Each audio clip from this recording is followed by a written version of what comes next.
All right, are we good? Are we live? I think we are. Hello all and welcome back to the Women's Football Chat Live. We are back with WSL action. It's been a long hiatus. The WSL returns at the weekend after 3 weeks away, but as we had the Women's League Cup final, we weren't live for any of those games. We are back now with this game this evening. It's Brighton taking on Chelsea. The game at Kingsmeadow rearranged because of that League Cup final on Sunday, and Chelsea recently claiming the first piece of silverware of the campaign, now moving back into WSL action.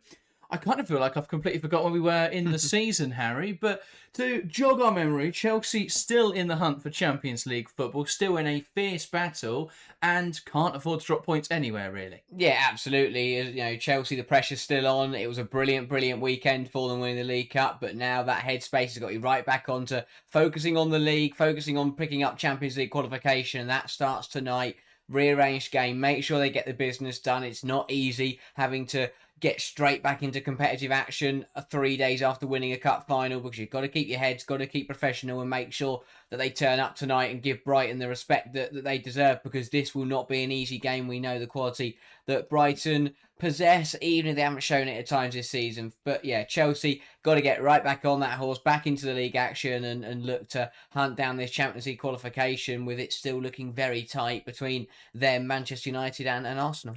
Yeah, absolutely. I think a lot of people underestimate Brighton because they've had games this season where they've probably been the better side and just haven't taken their chances. They've lacked an out-and-out striker for most of the campaign. They didn't sign anyone after Adjamang picked up the ACL injury and obviously has gone back to Arsenal. They signed Ola Tveten in the January transfer window, but we haven't really seen much of her yet.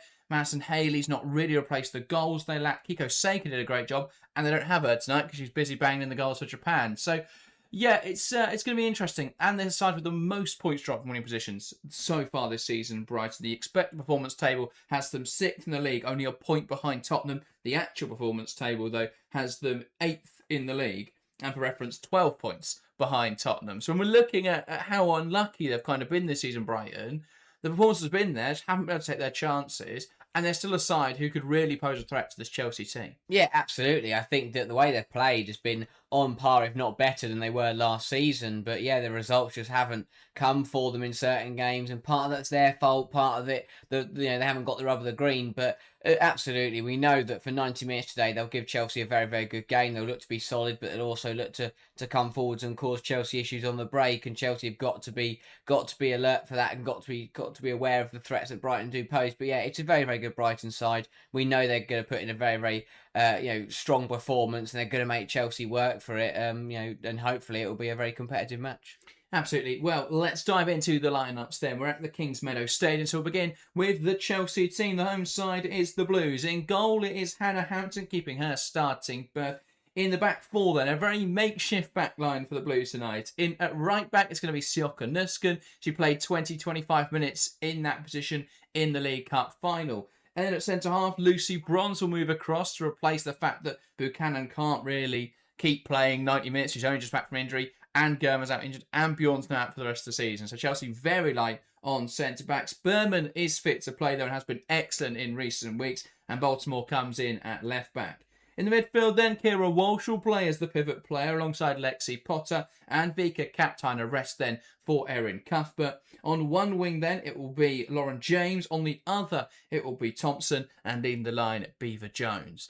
Now, that front three could look very different depending on how you view it. How do you see it going? Is it going to be James in the middle in the false nine, and Beaver Jones on the left, Thompson on the right? Will they put Beaver Jones back through the middle? Are they going to try and hit Brighton in transition where they know they can be a little bit open, a little bit vulnerable? What is Chelsea's plan today?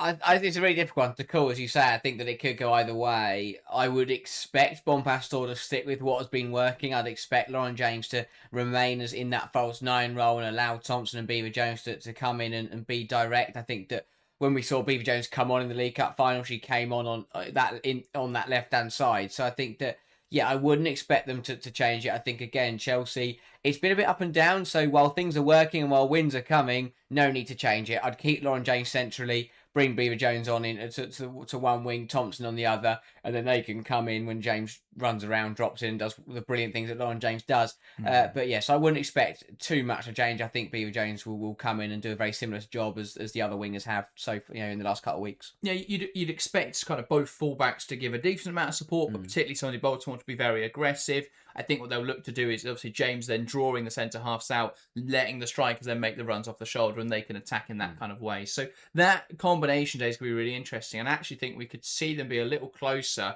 to how we saw them line up against West Ham earlier this season, where they played Thompson and Carnery as a front two, and then James in the 10. I don't think it's going to look quite like that, but I think it's going to be a lot closer to that kind of shape. Obviously, having midfield 3 today is going to be a little bit different, and I'm super excited to see Vika captain. I think it's the kind of game where she can absolutely thrive.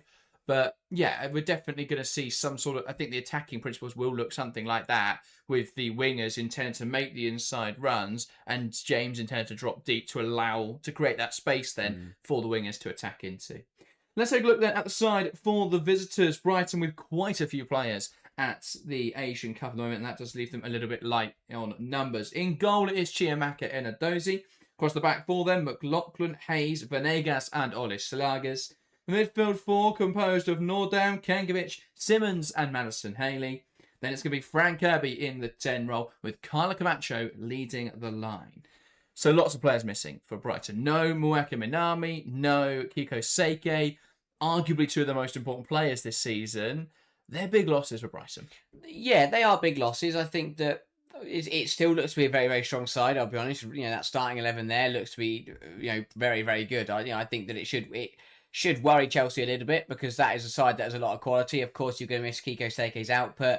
I think Minami has been very, very good in some games and very, very bad in others. So that kind of balances itself out. I still think as a back 4, again, it looks pretty tidy. But I think it's going forward to a Brighton look really, really dangerous when you've got Frank Kirby in that side, when you've got Madison Haley, both players who can cause any side in the league problems on their day, set up by a pivot of Kankovic and Simmons. I think you're in a very nice position if you're Brighton. So I'd expect Brighton to be very, very good on the ball, as they usually are. They're going to move it nicely, and they'll look to try, although it would be defensive, I think they'll still try and look to play through Chelsea rather than kind of resorting to that kind of, very defensive football. I think it'll be a good balance from Brighton today. And yeah, I think they'll miss Kiko Seike out front, but if Camacho can step it up, then, she could find herself with a lot of... I think she will get chances tonight. It's good whether she puts them away. So yeah, it's a very, very good Brighton side, but I do think Seike is a massive miss in that front line. Yeah, I wonder what's going on as well with Olaug Tvedten, because understandably came to the league, and because she was in the off-season, they were in the off-season in the Damallsvenskan, it was understandable that perhaps it would take some... Or the top Serien, sorry. It would take some time for her to adjust. But we've seen other players like Gampset come in and fit in fairly seamlessly. We've seen a lot of players come as well from the Damallsvenskan. So, and it's been 2 months now, so even if it was something like a knock, it's a very long time. They've just come off a 3-week break as well, so everyone's had a bit of a rest. Is this not the opportunity to introduce Tvedten? Are you just avoiding it because of the difficulty of the fixture?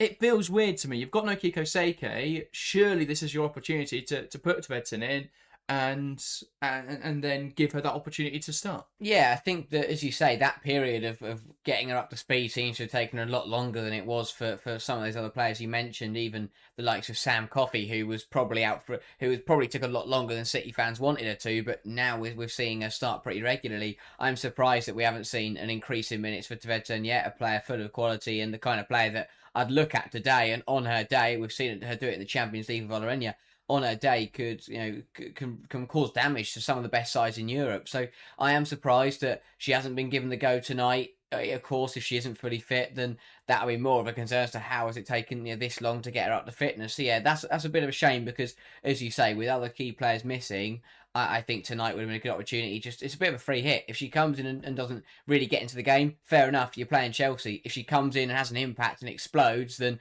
wow, she's just put on a good performance against one of the best sides in the league. So happy day. So yeah, I feel there's a bit of a missed opportunity.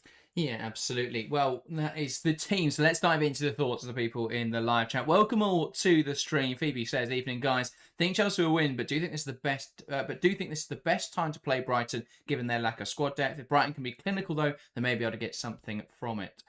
I think that is the case. Also saying interested to see Kirby. Obviously, Kirby has had a spell on the sidelines, is returning now to face her former side.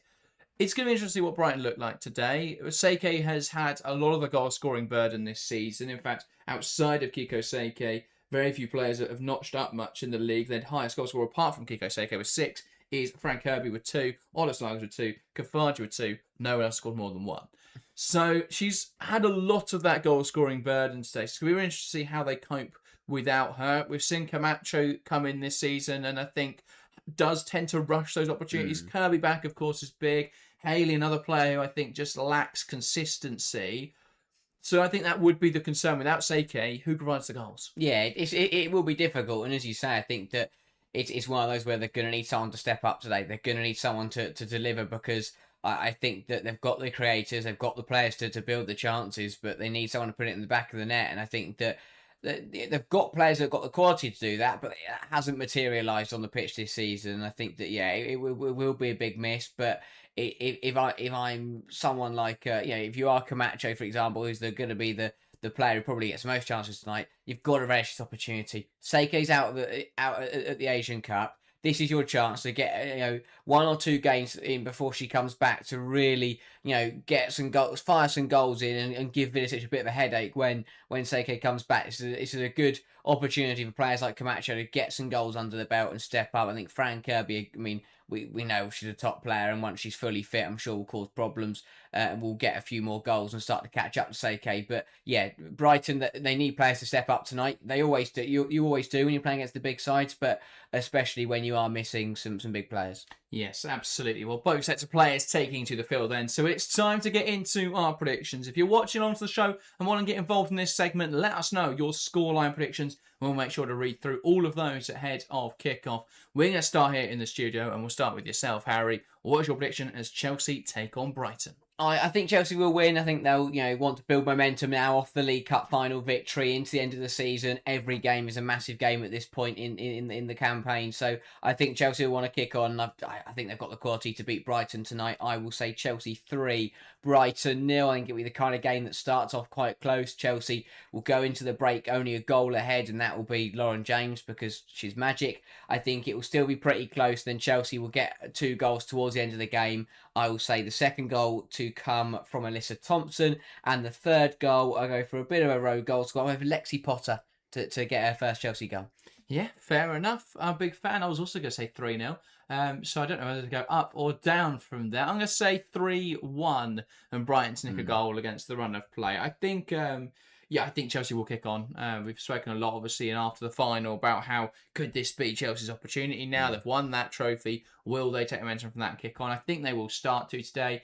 I still think Frank Kirby's going to score. And then I will say for Chelsea goal scored, I'm going to go for a brace for Lauren James, and I will say a goal for Villa Berman. Yeah, Going a little bit different. I think Berman's been so good recently, but we'll see how they get on. But yeah, Jack, welcome to the stream. I thought you guys were showing the game live. Nonsense. Oh, apologies. Yeah, no, we just missed out on the broadcasting rights for this year. Sky Sports outbid us by a couple million, I think it was. So yeah, we were close, but hopefully at the next time that the rights are up for auction, we'll be able to get them, and then we can broadcast it here live. But no, if you can't find a way to watch it, feel free to join us. Regardless, we'll be live throughout the game for live reactions, commentary, and analysis of all the action here at Kingsmeadow. Ryzen saying up the Chelsea. It's going for a 2-0 prediction. LJ doing LJ things. I'm guessing that's a brace then for Lauren James based on Ryzen's prediction. And the poll in chat then, 65 votes so far. Thanks everyone that's got involved. 85% going the way of Chelsea, 8% for Brighton, and 8% going for a draw. Yeah, Lauren James was magical on Sunday. I think she really showed everyone, that she is that game changer, that once she is fit, she can win Chelsea games single-handedly. And of course, it wasn't just her that got Chelsea over the line on Sunday, but a massive part of it just makes everything tick. And again, if you're Brighton, you'll be looking at that performance and you'll be hoping that Lauren James doesn't turn up today, because if she does, she's a very, very hard player to keep quiet. So yeah, I think that I'd expect another brilliant performance from James. If she can put together a really nice run towards the end of the season, then Chelsea have got a very, very good shot at not only getting Champions League, but also looking at that FA Cup, potential of an FA Cup final as well.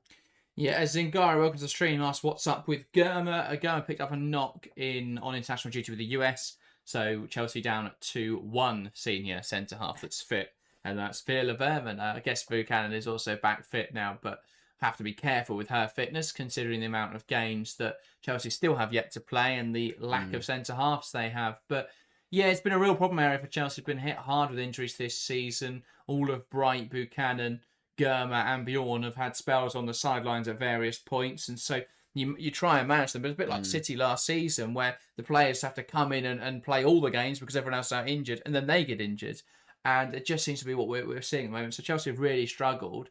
I don't think it's been spoken about much how big an issue that has been for Chelsea this season, but yeah, Germa, the latest casualty. So the back line today featuring one centre-half, a left winger, and a defensive midfielder.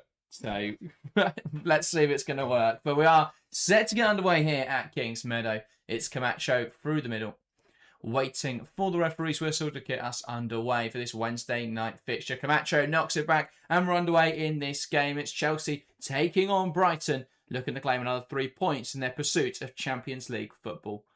It's Brighton on the ball early here. And Adozi out towards the left-hand side with Manuela Venegas. Ola Slagers looks inside. It's picked off well by the aggressive Siokanuskan, pushing up high, squeezing the ball through the lines. Here's Thompson, wanted to cut inside. Shimmy too early though, and Ola Slagers wins back possession. Great anticipation from Nuskan again though to get in front of the pass, but can't make anything happen. And Brighton looking to come the other way. Kirby flicks it inside, and Bronze acts quickly and jumps on the ball.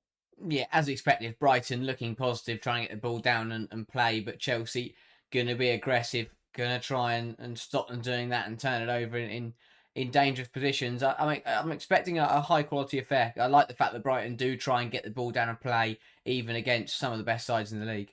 Yeah, I mean, there's got to be an urgency today about the press for Chelsea. There's got to be an intensity. We know Brighton are very good on the ball, but it can also be their downfall at times where they overplay, and if Chelsea can force those mistakes, as we saw them do against Manchester United, they can absolutely get rewards from that. Chelsea throwing on the far side then. And it is with Sondy Baltimore. So definitely Thompson starting on the right as well. It looks like James is on the left wing, and then Beaver Jones through the middle. Baltimore now trying to play that direct pass. Not sure who the intended target was there though. This is picked up by Venegas. Hayes looking down the line, clipping it forwards for the overlapping runner McLaughlin. Stood up well by Sonny Baltimore. McLaughlin into Nordam. He's made the run to the half space. McLaughlin pass inside. And Berman clearing it away. Headed back into the mixer by Hayes. Not dealt with really here by Chelsea. For Hampton off her line to deal with the danger. Nuskan carries it forward. Slotting it into the channel. Thompson there. Forced backwards by Ola Sagas. Nuskan bouncing it off Lexi Potter.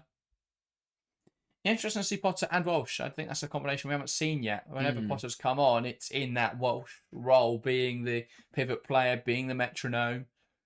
Going to be interesting to see what they look like, say, whether it's a bit more of a double pivot, whether it's going to be Potter playing that kind of Aaron Cuthbert role, where it's a bit more of a utility role. And there seems to be some sort of concern here over the ball. And the referee, going over to check it and does confirm that one is flat. Brilliant stuff. Yeah, I mean, you'd like to think that wouldn't happen at the top level, but hey ho. But yeah, I think it's a big night for both Walsh and Potter. I think that Walsh, again, looked okay in the cup final, but I thought it wasn't her best performance, and there's been a couple of those recently. I thought, and then obviously for Potter, I mean, great chance to come in, start the OSL game against a very strong opposition in Brighton and really show her quality. So I think it's a big night for both of them in that Chelsea midfield. Baltimore finds Walsh, and Beaver Jones drops to receive, gives it back to Bronze. Now Berman opening up to the left-hand side, picked off there by Hayes, and Brighton will play forwards now. Kirby trying to find Haley. Bronze shutting down the angle. Nuskan now coming in support. Haley wriggles free, and a big block from Villa Berman. And it's not been vintage as it pinballs between Potter and Captain. Messy start for Chelsea. Yeah, way too easy from Bronze, who gets beaten by Haley. Yeah, it's too easy for Haley just to muscle her off there and get through. And if it wasn't for a massive block from Berman, Madison Haley probably would have found the bottom corner there. But Nuskin and Bronze both tried to deal with Haley, and they both got shrugged off. Yeah. Or between the two of them, Baltimore. Now Beaver Jones does well to hold the ball up. He's fouled though. James keen to take it quickly. Chelsea get the ball restarted. Yeah, this was that opportunity then. Haley just able to wriggle her way inside. It felt like both players were scared of committing and scared of fouling Haley in the penalty area there. But yeah, it seems to be a miscommunication across the board from the Blues. And a shaky start from players who perhaps are unfamiliar with each other in those positions at the very least. Yeah. Berman acting like the experienced one in that situation. Enadozi now. Looking out to the left-hand side. That's a wonderful lifted pass to Ola Slagers, who heads it on. Bronze will get there, though, and clears it in that direction. It's one back in midfield by Simmons. Haley. Kankovic. Haley. All the way back into Venegas. And now Hayes. Playing it into a central area. One back in there by Avika Kaptein. Chelsea look to come down the left-hand side. Baltimore. Kaptein. James. Baltimore. Here's Lauren James. Back to Sondi Baltimore. Pass inside to Kaptein. James. Beaver Jones. Exchanging here with Lauren James. James knocks it back. Getting lots of touch on the ball early on here, Lauren James. And Berman gives it back into James, who comes inside. Still going. Lovely carry this from James, trying to open up to the right wing. Lovely lifted ball into Nuskin. Nuskin trying to take a touch pass on his Slagers, but just seems to get wires crossed there as she falls over and Brighton clear it away. Yeah, that's where you want a right back bombing on and being aggressive and making things happen in the final third. Nuskin just getting all caught up within herself and made a bit of a mess of it. But it's better from Chelsea. 6 minutes. I think it's been a bit of a scrappy start from both sides, but they've also both shown hints of getting the ball down and playing some nice football. Lexi Potts then all the way back into Hampton. Hampton's going to be direct with this ball. Looking to find Beaver Jones, who does chest it down, but chests it out of play. And again, a little bit messy there. Came in front of Thompson to come and collect the ball and end up making a mess of it. Venegas trying to carry forwards. One back by Nuskin, who can carry this ball now. Very few options ahead of her, though. Beaver Jones to Thompson. Bronze. Thompson, Bronze again. Potter. Back to Lucy Bronze. All the way back now to Hannah Hampton. Wide to Bronze. Centre of half splitting very wide here for Chelsea. Nuskin on the touchline. Inside now to Walsh. And into Villa Berman, who's forced back inside. Hampton. Into Nuskin. Heavy touch from Nuskin. Does enough though to keep the ball under pressure from Kankovic. Nice combination between Walsh and Potter. Potter now with space to drive into. Back inside to Walsh. Potter. Nuskin. Bronze. Walsh. Nuskin again. And here's Lucy Bronze. Goes back to Hampton. Plays it forward into Potter. Walsh. And out wide now to Sioka Nuskin. Knocks it down the line. That's got some pace on it. Thompson will get there though and wins the throw-in. Clearing it into Ola Slager. Smart play there from Alyssa Thompson. Yeah, really good ball from Nuskin. Thompson does well to get there first, but an equally good piece of defending from Ola Slagers to dive in and time that tackle well. Walsh trying to play that through the lines. Cut out there. It's a touch from Simmons at the pace off the ball. And the interception from Hayes. James to Berman. Berman under pressure sends it long. And now sent the other way by Hayes. But it's good defending from Berman. And Baltimore to get it back from Camacho. Baltimore now on the left-hand side. Pass inside to Kaptein. Bounces back to Baltimore. And now to Villa Berman. Falls back to Hampton. Again, lifting to the right-hand side. Nusken keeping it on the field, nodding it forwards, and apparently not keeping it on the field, as that is out for a throw-in. More chance. Have had all the ball. They haven't done much with it, but this is a chance now. Poor pass, smaller Slagers. Beaver Jones carrying it forward. Takes aim, and well, would have been difficult to squeeze a shot through there as it's blocked. Here's Potter. Walsh. Wide with Nusken. Thompson. Inside to Beaver Jones. Back to Thompson. Lovely give and go. Lifted into the area. Good claim from Chiamaka Enadozie. Yeah, better football from Chelsea all round.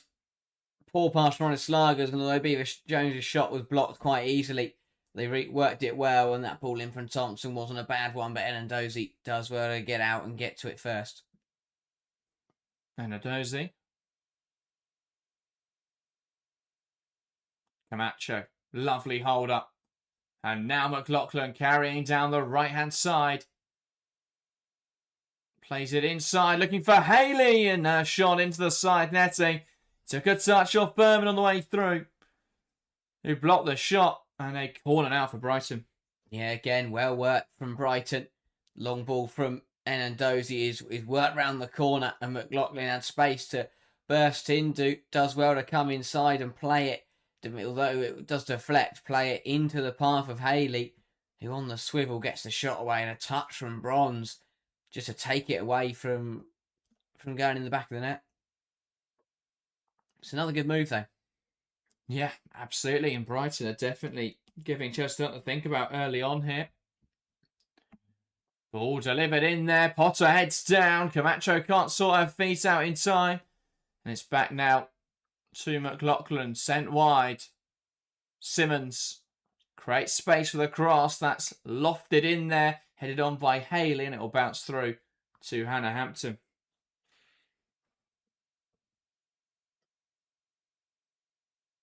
End to end first 11 minutes, which is quite interesting to see. I think Chelsea would like to have done more with the ball. Brighton have done very well to be efficient with the possession, with the lack of possession that they have had. Berman into James. Messy exchange. It's a Brighton throw-in. Just feels like Chelsea are reliant at the moment on a wonder ball to actually get out. A lot of the time it's Hampton having to play this long lifted pass across the field. And no, obviously it's not going to help. You haven't really got a strong passer in the back line. You're missing a Millie Bright or a Naomi Germer. Buchanan Bjorn even. Someone that can play those longer passes. Berman's a great passer, to be fair. Maybe trust her with that responsibility. But it's just going back to Hampton, and it's this long ball. It's like if the attacker doesn't bring it down perfectly on the touchline, they've got no hope of doing anything with. Yeah. Bronze, pass inside, Captain, lovely drop of the shoulder to carry to the left-hand side. Beautiful stuff from Captain. One more to Baltimore. Tries to create space for the cross. Back to Captain, to James on the edge. Wide again to Baltimore. Nice exchange. Baltimore looking to take on Nordam. Ball into the box. Headed away. And Camacho clearing it, but that a better move from Chelsea. Lovely stuff. Yeah, it's where Chelsea have looked strongest, when they've turned the ball over half the pitch and they managed to rework it. And again, this time ball in from the left-hand side is dealt with by Brighton, but Chelsea doing better. Ball in again from Baltimore, headed home by Alyssa Thompson. And we cut back for a replay, and Chelsea take the lead in this game.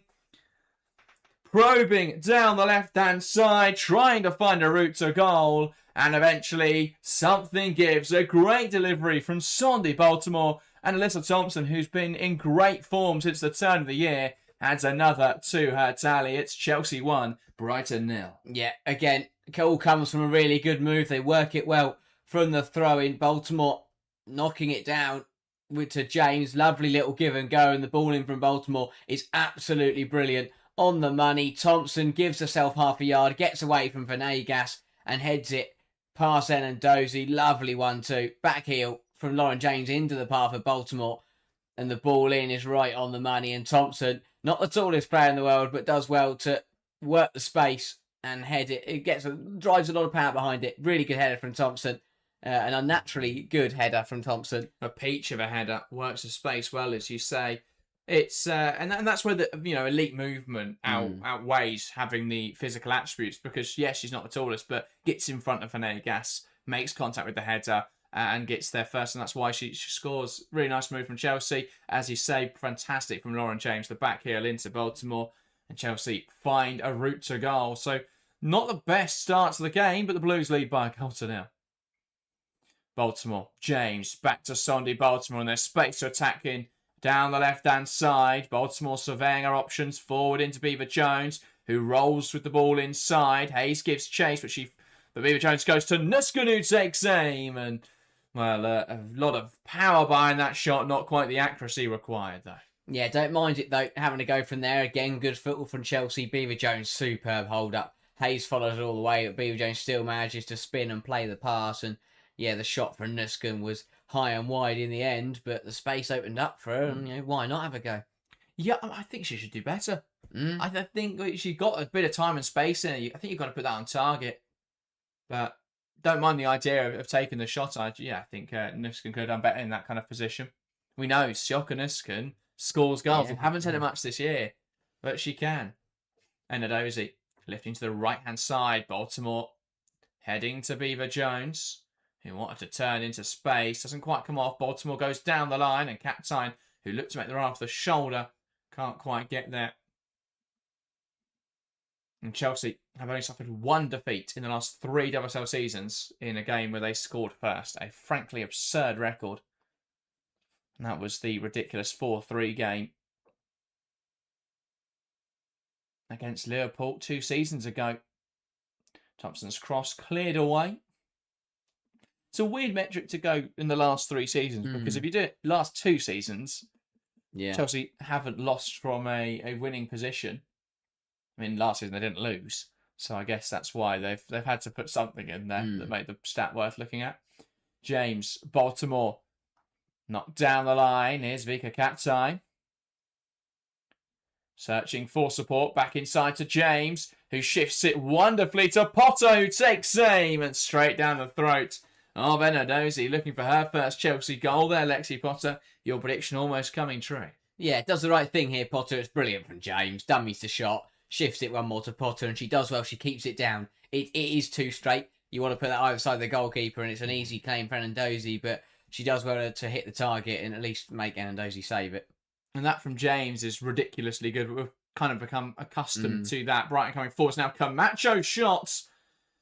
Well, it looked for a moment there like, oh, it has gone in. It has gone in there for Carla Camacho. No one reacted. How on earth has that gone in from Camacho? A shot from range, and it looked, based on the reaction, that it's gone wide of the post there and run behind, but it snuck in, and Brighton draw level.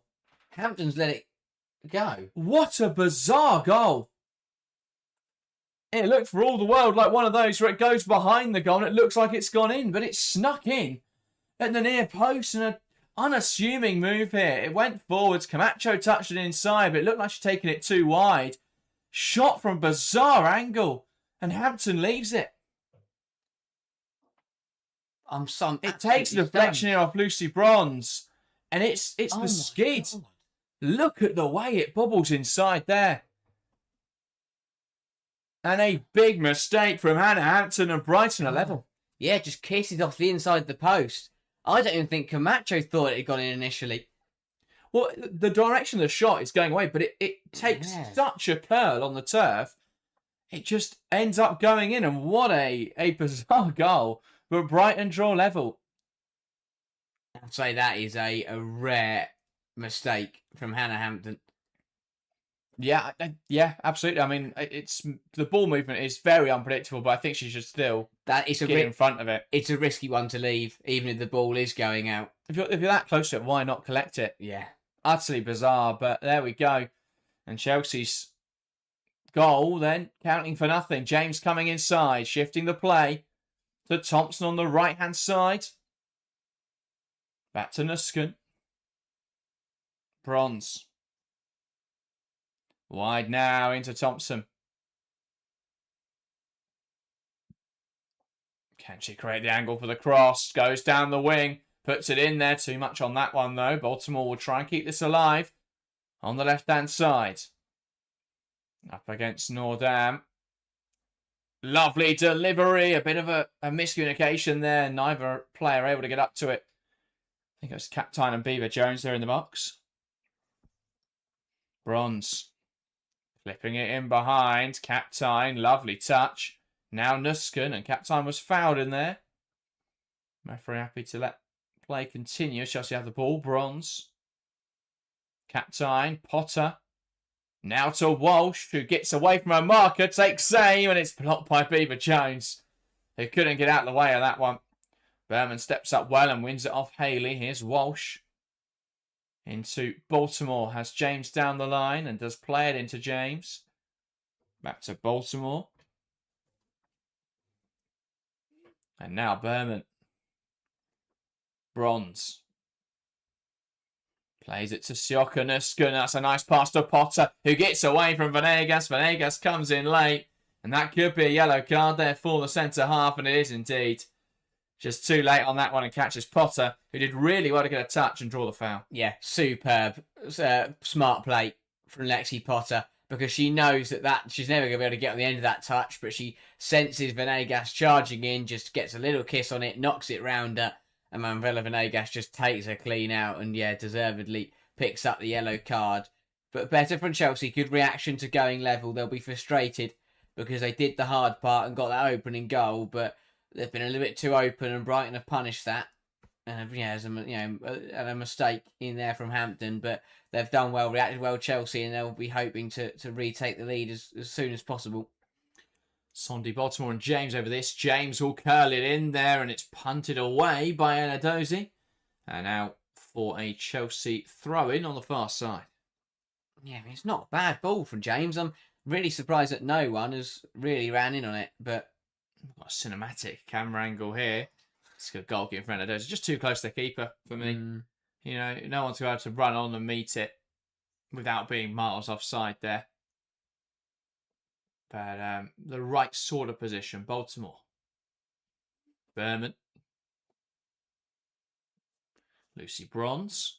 Just lifts it back to the left-hand side, and James has space. And the offside flag up against Lauren James. She just dropped in there from an offside position, potentially so. Hayes. Lifting it long, and that will run on, and Hannah Hampton can wander out to collect it. Chelsea building out once again, but yeah. Very rare Hannah Hampton mistake, gifting Brighton an opportunity to get back into the game. Yeah, it was a weird one. Brighton have played well, and to be honest, they deserve to be level. Chelsea will be very frustrated by it, but brilliant turn from Potter, poking it down the line. Here's Beaver Jones and Thompson supporting her in the attack. Venegas is enough there to make life difficult for Beaver Jones. Nuskin, that's a good delivery, but Captain can't quite get there, and it runs through for a goal kick. Yeah, again, you can just as well as Nuskin does in a defensive capacity as that right back role, just going forwards, you just missing that creative spark in the far third. It's just another overhit ball that isn't quite on the money. But again, brilliant from Potter. Lovely turn to spin Simmons and release Beaver Jones down the line. Brilliant. 22 minutes so far for Lexi Potter. Yeah, I think she's shown some really exciting glimpses. We've seen it in some of the games where she started to play that deeper role, that ability to be the Walsh replacement, and hopefully Walsh back up next season. We've seen Walsh play a lot of football this year. Here's Bronze. Tries to play it forwards and was looking for Beaver Jones, but it's misplaced by Lucy Bronze. Disappointing pass. Yeah, and Chelsea have got to make sure they don't slip into the kind of zone of a game where they have at times this season, where the game has ended up being level and then the ball just starts to slightly get forced and it goes longer and longer that they don't find that leading goal. That's why I thought they did well tonight to get that opening goal very, very early, because then they should have kicked on from there, but being pegged back has left them with a lot of work to do still. Pass from James to Beaver Jones. Back to Lauren James now, who wriggles away from Nordam on this touchline. Lovely stuff from Lauren James. This into the box. Not dealt with by Venegas. Potter shifts it. Probably should have just taken a shot on herself there. Not the space for Beaver Jones to do anything with that. Here's Camacho driving it forwards, being a real thorn in the side of Chelsea today, but Bronze gets across and just sees it out of play. Yeah, good defending from Bronze, but again, that's 2 passes from Chelsea having the ball in the Brighton area to Carla Camacho, running in towards Lucy Bronze. Brighton are doing very, very well in transition, and Chelsea have got to be careful. Ball down the left-hand side, just bounces the wrong side of the white line though, and out of play for a throw-in. Trying to release Lauren James into space there, were Chelsea. But yeah, I mean, the ball has been in Brighton's half for pretty much all of the start of this match. Chelsea hoping to compound that dominance. Yeah. Brighton throwing, here's McLaughlin. Especially when it has been such a difficult spell for Brighton. Yes, they're a good side, but Chelsea and there has been a bit of a reset with the lack of domestic action. But I think that they have dropped a couple places in the league. They are struggling to pick up results. But I think tonight they're just showing they still have got that quality no matter how the season's going for them. Venegas carries it forwards. Cuts out well by Beaver Jones. Nuskin Thompson.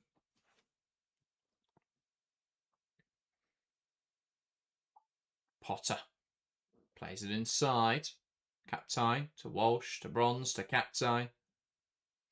Lovely combination. We haven't really got anywhere here yet. Chelsea trying to invite the pressure of Brighton.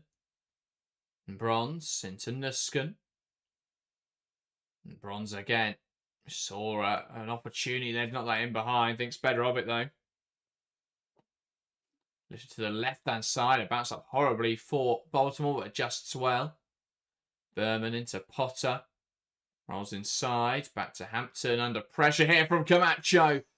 And just about squeezing it out to the right-hand side. It's been a messy game so far for Hannah Hampton. Couple long passes mishit. Leaving a shot that ended up going into the bottom corner. And that was a close call there.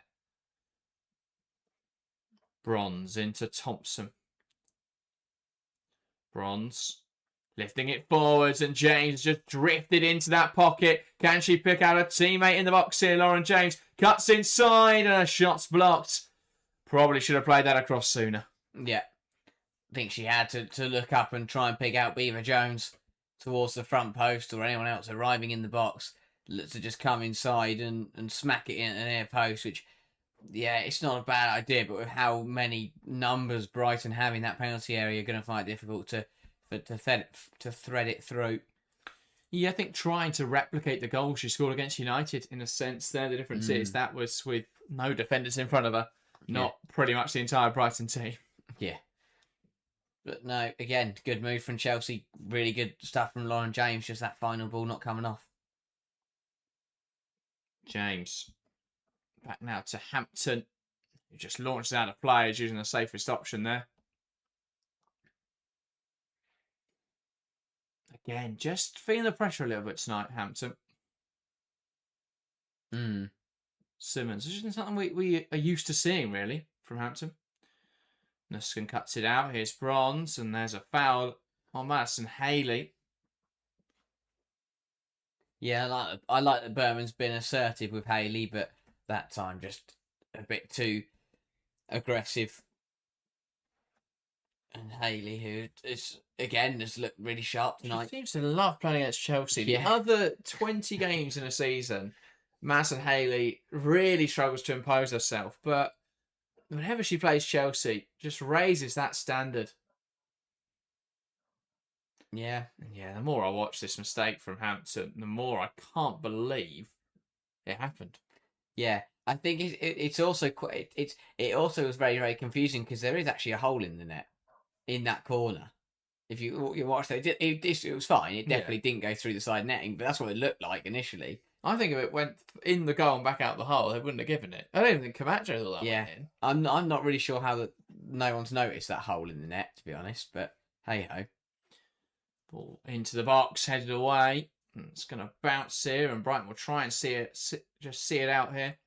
Nuskin batting away well, though, knocks it out for a throw-in, preventing the corner. Simmons over to take it. McLaughlin will come and take it instead.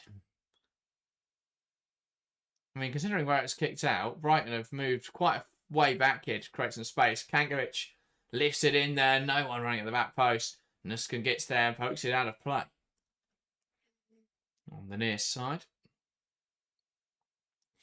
But yeah, Camacho seems up for it as well. I think seeing that this is an opportunity with Seike not at the club for this game, won't be there next weekend either.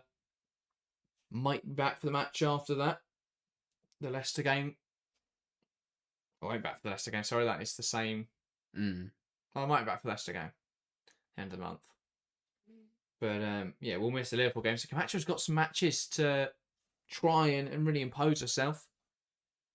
You know, she can keep that starting berth going into Leicester. And Seike doesn't return as sharp as she wants. There's every chance she could start the Arsenal game as well in the FA Cup. Yeah. There's a chance for Camacho to really give herself a run on the side and prove herself to Dario Vidicic. Camacho. Ola Slagers trying to carry it inside. Here's Kirby. And that switched the play over hit. Kankovic busts a gut to get there and knocks it out for a throw-in. Yes, there's been a good reaction from Brighton. They're having these passages where they're just taking the pressure off, which is important. You know, we always say, you know, the biggest problem for the underdogs in games is the pressure from the big side ends up becoming constant. Although Chelsea have dominated a lot of the ball, it's not like Brighton's penalties area is consistently under pressure at the moment. Here's Nuskin. Plays it into Thompson. Nuskin. And Rush runs herself into trouble there. And then I think just overstretches into the tackle and will pick up a yellow card. It's clumsy that from Sioka Nuskin. Yeah, I don't like criticising players when they're doing a makeshift job and they're not playing their natural position, but it has been a really tough 30 minutes for Nuskin. But it's mostly because she's not suited to that role. And, you know, so it is hard to knock her for that. But, yeah, again, just looks to be positive. It's too heavy. And, I mean, she catches Simmons. Yeah, I think Simmons over-eggs it a lot. Simmons knows exactly what she needs to do to get Nuskin burped. And, yeah, Nuskin is shown a yellow card. Kankovic pass inside. Simmons dispossessed. Beaver Jones to captain. Turns to Lauren James now, and it's Baltimore overlapping. Lifts it in there on top of the goalkeeper, and Andozi just about dealing with it. Captain in there, furious that she doesn't get to the ball. Nuskin. Bronze. Love to see that from Vika Captain. That desperation, really, to just get another goal. James. Brilliant carrying here from Lauren James. He dropped with the ball and now comes forward with the ball and is still going here. James into the area, runs herself into a crowded area. And no way to get the shot off. Nuskin comes inside. Captain. Squeezing it wide to Baltimore. Yeah, again, 80% of what Lauren James did there was spot on. Just needed to then release it to Baltimore. I think when you're a player like Lauren James, though, you gain the liberty to do that. Because again, if it comes off 1 time out of 10, it's one of the best goals we've seen this season. Yeah, Hampton. that's true. Bronze into Nuskin. Down the line to Thompson. Back to Nuskin. And now Captain back towards Thompson.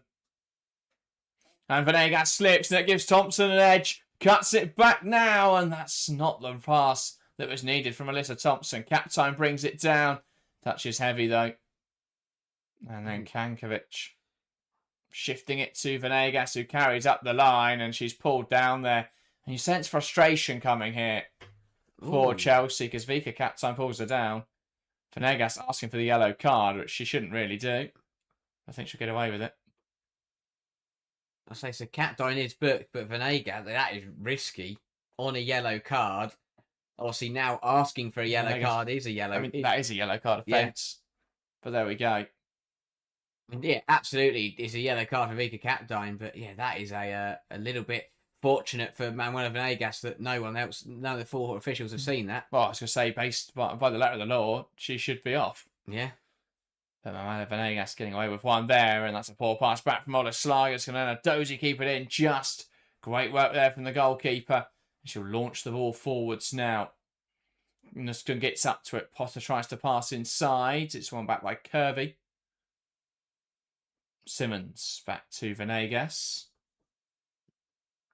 Now Hayes. Venegas. Quite a few out of character things from Chelsea so far this evening. Hampton making a mistake. Frustration creeping in for players like Captain and Nuskin. Yeah, Nuskin's got to be careful because she just keeps diving in. Again, there she's just slid in for the ball, and she's on a yellow card. You've just got to be a little bit. You've got to be sensible. You're in a makeshift position. You're up against quite a dangerous front three. Don't need to dive in every time Camacho looks to come at her. But yeah, it's a weird half for Chelsea because there's been some really good football. There's been some moments where they've robbed possession half the pitch and not made it count. But there's been also some really daft bits of play. Or, not bits of play, because they've actually done all right on the ball. But, yeah, just some daft moments without out of possession in terms, defensively. Individual errors, just not getting it quite right. And that's allowed Brighton to have chances. Bronze to Hampton. Lifting towards the left-hand side. Baltimore carries it inside and loses it in there. And here's Frank Kirby. Squeeze it through now for Madison Haley, who lifts it into the box. And not able to find anyone as Nuskin clears it away. McLaughlin picks up on the loose ball. Captain was front of it. McLaughlin now. And that wasn't far away at all. McLaughlin trying a lot from range, unable to find the target. Yeah, again, really good from Brighton. Baltimore with a brilliant first touch, but then loses out. And again, it's the same 2 players. It's a lazy clearance from Nuskin just into the middle of the pitch. And then Vika Capdine, with McLaughlin aiming to shoot, just runs at her at 100 miles an hour and jumps in the air, gets absolutely sent as McLaughlin dummies it. And then, yeah, the eventual shot was well struck by McLaughlin, just about over the bar. Walsh knocking it down the line. Here's Thompson. Back towards Beaver Jones, who does well there to compete for possession. Back to Thompson, and that could have been another foul from Manuela Venegas, who I think is someone Chelsea have got to target tonight. Nuskin. Thompson again. Nuskin. Potter. Nuskin. Walsh. Lovely pass through the lines, looking for Vika Captain, who does well to keep it in. But then Dozy will be able to come and collect it. Yeah, overhit by Walsh there. Just looking to find Capdine down the line. He did want to keep it on, but couldn't make it come to anything.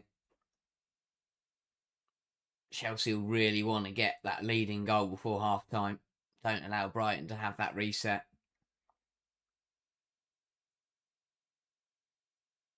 Venegas now. Plays it through the lines. Camacho flicking round the corner. And Chelsea with the throw-in on this near side.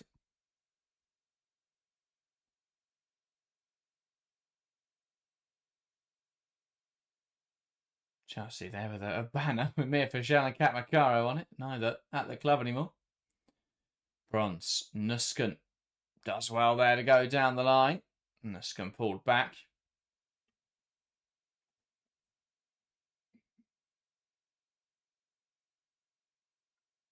Here's Bronze. Hampton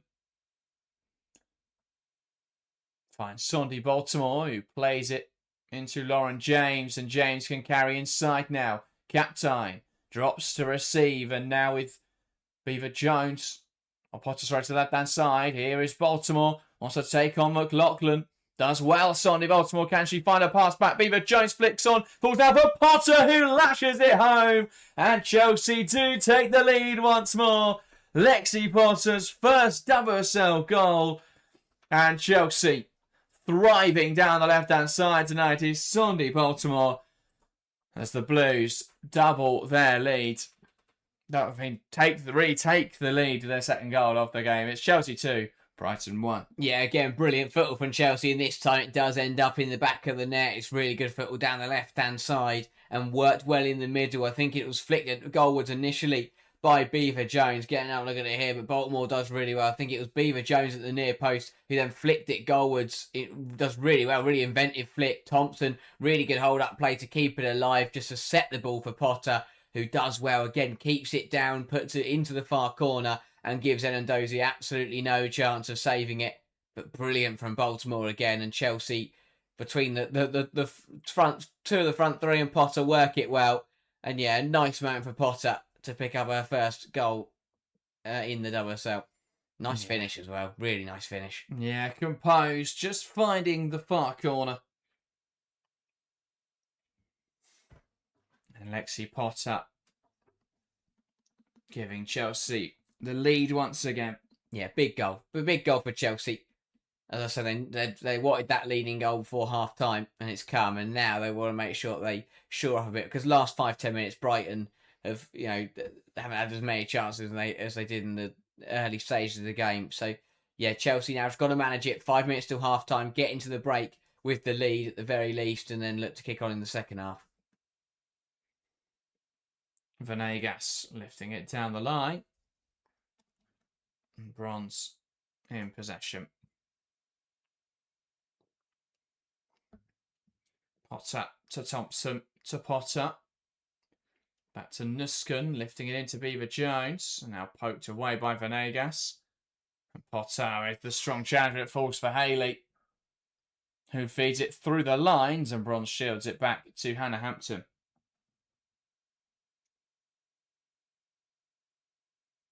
Baltimore. Wide now with Lauren James, who carries it inside. Brilliant drive here from James.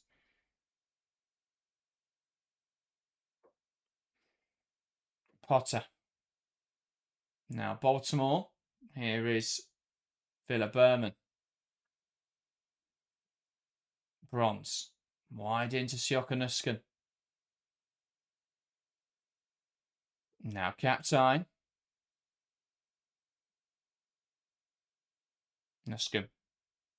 Don Minoton says, I love how you turn really fast, click on the goal for the graphic to show up. Yeah. Well done, Harry. It says, great work, guys. Thank you. Glad you joined the show. Ball slipped through the lines, looking for Aggie Beaver Jones, but it runs through to Chimaka Enadozi. Yeah, again, better from Chelsea. Just seemed to have upped it in the last 5-10 minutes, got that goal, and now looking to really kick on. But it's really good for Chelsea to see the young players stepping up almost. Thompson again, another brilliant performance. Berman, superb once again. Lexi Potter as well in this one, stepping up with her first Chelsea goal and a brilliant performance in this first 42 minutes. Just shows it's still incredible that such a young squad can be so talented and still deliver trophies like they did on Sunday. I was going to say, yeah, Chelsea's average age for tonight's game, I believe, 22 years old. I saw a statistic. Wow. Which is absolutely absurd. James inside to Beaver Jones. And a good challenge, especially when you consider that Lucy Bronze on the pitch. Yeah. And that should drag the average age up a bit. But it's easy to forget, 3 19-year-olds for Chelsea this evening. And that's a ball pass there from Simmons. Lauren James feeds it through to Beaver Jones, bearing it on goal, and that's a big stop from Enadozi. Great denial there from the goalkeeper. It's a good move from Chelsea, who did well again to pick up on the mistake from Simmons. I love how Simmons tried to call offside when she played it into Lauren James. Beaver Jones, there's a tight angle. Did well to force a save from Enadozi in the Chelsea corner to follow. Yeah, really good piece of footwork from Enadozi to keep that one out, but another really well worked press from Chelsea and Brighton. Architects of their own downfall nearly. They've got away with a couple of those tonight where they've given away the ball and not been punished for it. Simmons there, the one making the error this time. Baltimore, James, back to Sondi Baltimore. Lifts it in there and it's headed away. Walsh. All the way back to Alyssa Thompson. Walsh. Thompson. Wide into Potter. Walsh. All the way back to Lucy Bronze.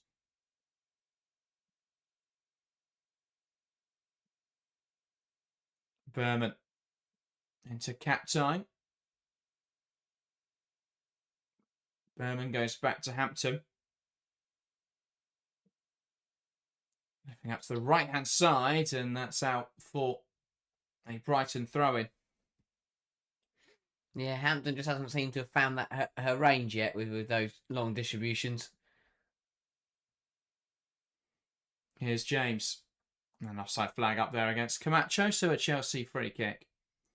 Yeah, I think it's always it's always going to be difficult when you're a goalkeeper and you've obviously the most recent game was Ashton Gate. Big football pitch, you're playing those long passes. You've then got to adjust to Kingsmeadow, which is much smaller. And I wonder if that is having an impact for Hampton tonight. You know, you go from playing in internationals, 1 minute of additional time, by the way. Playing internationals where they played in a men's stadium, big men's stadium. Then they played in Ashton Gate, big men's stadium. Now they're back to Kingsmeadow, which is really small. I do wonder if that's where that passing range issue is coming from tonight. Yeah. For Hampton, just having to readjust to having basically nowhere to pass it. Berman. Now Hampton. Yeah, I don't think the camera angle helped on Sunday, but the pitch was massive. Especially compared to, obviously, Kingsmeadow. And no, again, the camera angle doesn't help here because it's pretty much pitch size. So you feel like you're on there with them. But, it does make it look a lot smaller. Hayes.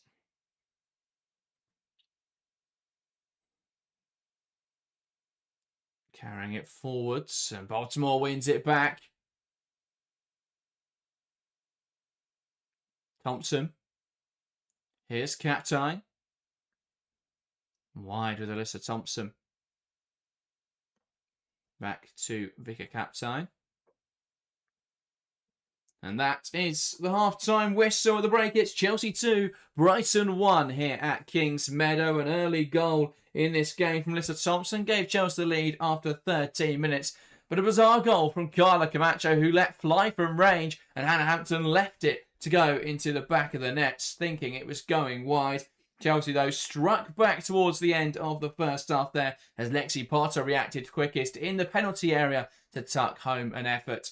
And that re-established Chelsea's advantage at the break. It's Chelsea 2, Brighton 1. Yeah, really good half football. I think both sides will take some positives and negatives from that first 45 minutes. Chelsea all round, enjoying the majority of the ball, playing some nice stuff, but we're a little bit open defensively, and sides like Brighton will take advantage of that. And yeah, I thought Brighton did very, very well to turn the ball over, and when they did get the ball, they moved it quickly and looked to come forwards, got that Camacho goal on the break and managed to level things out, which is important because they'd been frustrated to concede so early. But overall, 45 minutes, thought both sides had some good patches. Both sides were a little bit vulnerable at times. Overall, though, Chelsea have been the better side and are deservedly ahead. But Brighton's very much still in the game.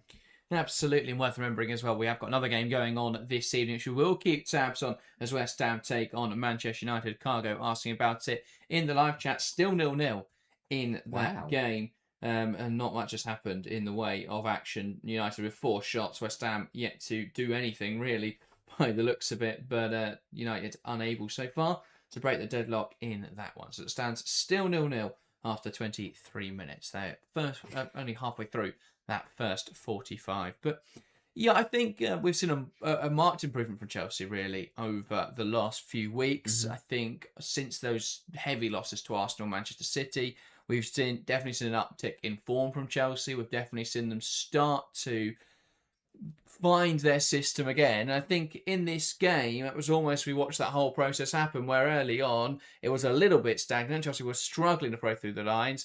But as the game went on, they were finding space easier and easier. They were progressing the ball well, and they started to create chances with a bit more consistency. Yeah, I thought that, especially mostly down that left-hand side, they moved the ball really nicely. I think that when you've got Lauren James, who's just floating everywhere, Beaver Jones, who's seems to just keep getting drawn over that side a bit more, and Sondy Baltimore, who, to be honest, is having her best performance, or one of her best performances of the season. If I'm being honest, it's been a bit hit and miss this season for Sondy Baltimore, but she's getting it right tonight and linking up with Lauren James. I think they've looked really tidy on that left-hand side. Both goals coming down that left-hand side as well. So, they've played well across the board. I think they've moved it quite nicely. The midfield three has actually worked quite well. I think that, that Potter especially is having a brilliant game in there, just moving the ball in a way that she's managed to spin out and then just play and open up the space for Chelsea has been very, very encouraging. But yeah, Chelsea they got better and better as the game went on. I still think that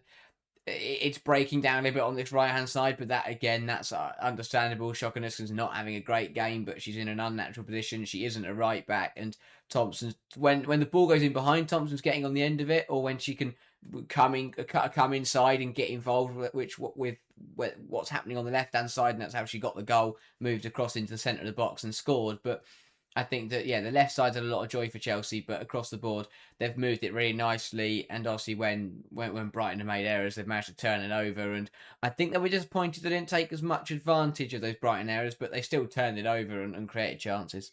Yeah, absolutely. I think I think there's some nice passages in there from Chelsea, as you say, though, also capitalising on mistakes from Brighton. I think they've definitely targeted both flanks, really. They're looking to create opportunities in behind. On the right, it's not come quite as naturally as on the left. I mean, getting Baltimore into that space. And it's for two reasons. One is that Lauren Jones is really good at delaying and waiting for Baltimore to get into the right position, then playing the pass. But also, Baltimore has some really, both the goals that were scored, they both come from Soldier Baltimore being able to open up the space, being able to stop on the ball and then go, and just creating that bit of distance and making it difficult for the defender to know when she's going to carry that ball forwards. And that just created that bit of space to the cross. On the right-hand side, Thompson's just not really been able to do that. And again, that understanding isn't really there between Thompson and Nusken. Imagine that's Ellie Carpenter, though. Yeah. And suddenly, you've got players coming into the half spaces for Chelsea. You've got both fullbacks overlapping aggressively. It does make me wonder what the Chelsea is going to look like as they start to develop it next season. We expect a big amount of turnover, a lot of churn in this Chelsea squad. They've been using, going back to using James on the wing today, I think is definitely an indication of thinking ahead of what happens when Beaver Jones and Kerr and Ramirez are back. It's definitely a thought process in that direction. And it looks like Chelsea are almost going back to sort of a 2-3-5 formation, which is kind of the same shape every team in the world play, just a different variation, but doing it by pushing the wing-backs high and using a traditional midfield three. And I was a little sceptical about captaining that kind of role, because we've seen recently Cuthbert, Walsh and Nusken, all three of those players are able to be quite defensive and also get forwards.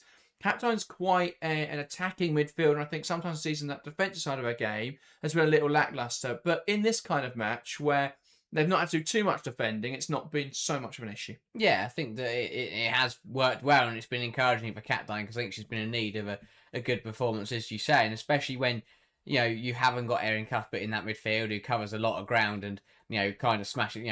It makes life difficult for every other player in the opposition. I think that it has been good for Captain to have that run and put in a good half, and I think that again, Potter has excelled next to her, and the midfield three have worked very, very well for Chelsea. So that it will be positive that there has been a bit of a tweak, and it has, it's still working in the way it's intended. Yeah, where the midfield three though, and the potential weakness of it was exposed was the Camacho goal. Too easy for Brighton to play through that central position. It just felt everyone in the midfield just got caught high. Yeah, exactly that. I think there's been a couple of times where when Brighton do find their way through, it is a little bit too easy, and they do manage to navigate. I think it's natural because they chase it. As soon as Brighton get past one midfielder, the other one steps up to cover the space and try and step in, and then they all end up high at the pitch. And if Brighton get out of that, you're in trouble. And there's been a couple of times where that has happened, where Brighton have managed to get away. And yeah, they did, obviously the Camacho goal punished that, and it had been a bit of a weird goal, but still took advantage of catching Chelsea on the break. And there's been a couple of those where they have managed to hit Chelsea in transition, but overall the Blues have managed to deal with most of them so far. As for the Potter goal, starting that move and finishing it off, really nice stuffing. Lexi Potter looking like the real deal for Chelsea, wondering perhaps where that Walsh replacement or backup is going to come from with the recognition that Walsh is approaching her 30s. They want someone that's going to come in and be able to rotate with her, but also follow in her footsteps. And Potter has been phenomenal so far. Started off that move with Baltimore, received it from James, knocked out to the left-hand side, but continued that run. And as Baltimore then progressed up the line, she's in a fantastic spot. It was great move from Rebecca Jones, drops off the centre half, gives her that little bit of space to receive from Baltimore. She flicks it towards goal and it's blocked and it falls nicely. It's great then from Thompson. She shields the defender and stops them from getting to the ball. Drops for Lexi Potter. Lexi Potter really composed finished for a young player. And yeah, I think there was. I have had some concerns about Potter and her ability to adapt. I think the fact that she wasn't getting many minutes at the start of this season, the fact that last season's loan at Crystal Palace didn't really work for her. I had some concerns about whether she would be at Chelsea level, but it was quite clear this season that Bompastor trusted her to come in, especially when in the January transfer window they let Orion Jean-Francois leave. That seemed quite apparent then that they were going to give Potter opportunities. We've started to see her trusted now in the Chelsea team as we moved into the new year, and she's repaying that trust. Some really good performances and proving that that's probably one position Chelsea don't have to worry about next season. Yeah, absolutely. To have a midfielder that is really, really strong in both thirds of the pitch at her age is encouraging, not only for Chelsea, but encouraging for England as well. I mean, what a player. You're speaking about like Kira Walsh replacement for the Lionesses, and Lexi Potter feels like she could walk right in there. But yeah, a really, really talented player. And as you say, it's good to see her really showing that in the Chelsea, starting games now for the main side and delivering. I think that's always the important thing with young players that you see their records at youth level, you see their response, their performances through the ranks, and you go, wow, they look brilliant. But they've got to translate that into senior football, and Potter has done that magnificently so far. And again tonight, probably best performance we've seen so far from Potter. Looks to be a brilliant player and is adjusting to senior football brilliantly. Yeah, Michael, full of praise for Lexi Potter, as is NCR saying Potter will be a top player. We can only hope so. A nice addition. Chelsea's academy starting now to bear some fruit with Lexi Potter. Aggie Beaver-Jones came through in the last few seasons, obviously supplemented with talent that they brought in. And you look at the likes of Villa Berman, who 19 years old already looks like a superstar for Chelsea. But starting now to integrate the academy, there's a lot of exciting talents in there. Lola Brown, another one who we saw get some minutes in the first team, had a loan move this year that hasn't really worked out in the Championship, but definitely someone Chelsea view as an option in the long term. Lewis Shooter, another player who's got a fair few opportunities to be on the bench of the first team. Will she start getting some minutes potentially? So if this was a comfortable game, would they look at bringing Shooter on in the last 20 minutes? I think they could possibly do so, but with only one goal, probably not just yet. Hermie mentioned the Cat Macario contract signed a deal worth $8 million over 5 seasons until 2030, making it the biggest total value contract in women's football history. And Phil says, yeah, I saw that Macario contract, absolutely wild in my opinion. I think it's one, we don't know a lot of contracts, and so yeah, obviously that's been claimed, and I wouldn't be surprised if it is true. I'm not doubting, but I also wouldn't be surprised if, for example, that Bomati had a higher contract. It's just that it's in bonuses and in different clauses and stuff, so the base rate isn't the same. But yeah, I think it's a fair. I mean, they've paid way too much for me for Macario. Yeah. But you're getting a US talent that it should pay its way in commercial deals. It should pay its way in shirt sales. You're getting Cat Macario to come to the US. It's the first time she's played in the US. It's a big deal for San Diego Wave, but yeah, I think they overpaid massively, paying £300,000 for a player whose contract was set to expire, I believe, in the summer. That just feels short-sighted to me. A player who's out of interest really at Chelsea, was quite clearly going to leave the club, to pay $300,000. Yeah, I thought that was a bit of weird business. Fantastic business from Chelsea, I have to say. A player who was out of favour, and you managed to get $300,000, £225,000, I think, is the conversion. So, yeah, really good deal. But I also think by the time we get to 2030, that's going to feel like a relatively low contract. I think we'll see contract fees go up, particularly in America, over the next few years with the with the hip rule coming in. If it does indeed ever come in, I think that's still experiencing issues. But yeah, that's a very high contract for Kat Macario. But as I say, I think it will continue. I think the fact that Chelsea managed to get Lauren James on what is, again, we don't know the fee, so it could be still quite extortionate, but what is expected to be lower than Kat Macario's contract is pretty ridiculous. But yeah, and then Sion, no, Chelsea are not going to sign Khadija Shaw. Absolutely no chance. Chelsea don't need a striker. It's probably the one position I wouldn't be looking at for Chelsea this summer. It's just Khadija Shaw's agent wanting to get more money out of Man City. Shaw's not leaving. If she was going to leave, it was going to be something like last season after the disaster, and I'm sure Chelsea would have probed at the end of last season. Would Shaw want to move? But yeah, I think I can't see her leaving, and I imagine that there will be an announcement, a new contract, not too long for City. But Chelsea moving in the second half, and how do they take control of this one? Yeah, I think they'll want to. They entered the first half strongly, so they've got to try and pick up where they left off and look to try and look to kill this game off, get a third goal, and just kind of blunt Brighton's hopes a little bit. I think that threat of the counter is still there, so Chelsea have got to try and put themselves in a stronger position. But they've looked good on the ball. Got to take their chances. I think especially when Brighton have lost the ball half the pitch, I think it's important that Chelsea. When Brighton have lost the ball in their own third, I think it's important that Chelsea do turn it over and they do pounce on it, because they've turned it over a couple of times and not really made it count. So that's definitely something that they've got to try and start to do, is start to punish Brighton errors, and they could find themselves getting a couple more goals here. They've also got to be a little bit careful. Obviously, captain on a yellow card. Nuskin as well on a yellow card is the big one for me, because there's been a couple of late challenges, and in an unnatural position, it's much easier or you find yourself committing a lot more fouls because you're getting to the ball later. So that is obviously, I don't think you can't really bring her off, because who on earth do you put on that position? But I think that Buchanan. You probably get Buchanan on 60 minutes to move Bronze to right back. True. So maybe I think you've got to tell Shakanuskan to not do anything daft, just get through the next 15-20 minutes, and then we can bring her off, because that's the only thing that changes this game now, is if something daft happens, if someone gives away a penalty for Chelsea or someone gets sent off, they're the only reasons I see Chelsea letting this slip now. But the Blues got to pick up where they left off and just look to punish Brighton now. They've moved the ball well, get another couple goals, and really put this game to bed.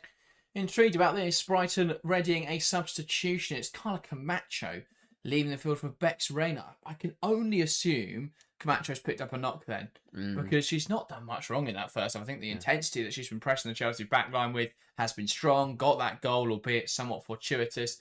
But yeah, Bex Rayner on then to lead the line. A player who's had very little opportunities yet in a Brighton shirt. She played 60 minutes in the FA Cup against West Ham, but WSL this season, she has played a total of 82 minutes across 3 appearances. So not a load of minutes for Bex Rayner. But does get on here for 45. And it is Chelsea to get us back underway here at Kingsmeadow. Referee blows a whistle, but Eva Jones knocks it back, and we're back underway in this contest. Can Chelsea see out this game? Can they look to kick on a bit better? Or will Brighton mount something of a comeback? They've already levelled Chelsea once in this game. Can they do it again? That remains to be seen. But Chelsea hoping to kick on from this advantage. Potter forced backwards. Bronze goes down the line, and Thompson looking to give chase. Venegas flicking round the corner. Simmons, Olaslagers. Now Nordam. Enadozi. Carried forwards well by Hayes. And here's Nordam. Switch the play towards the left-hand side. With Venegas.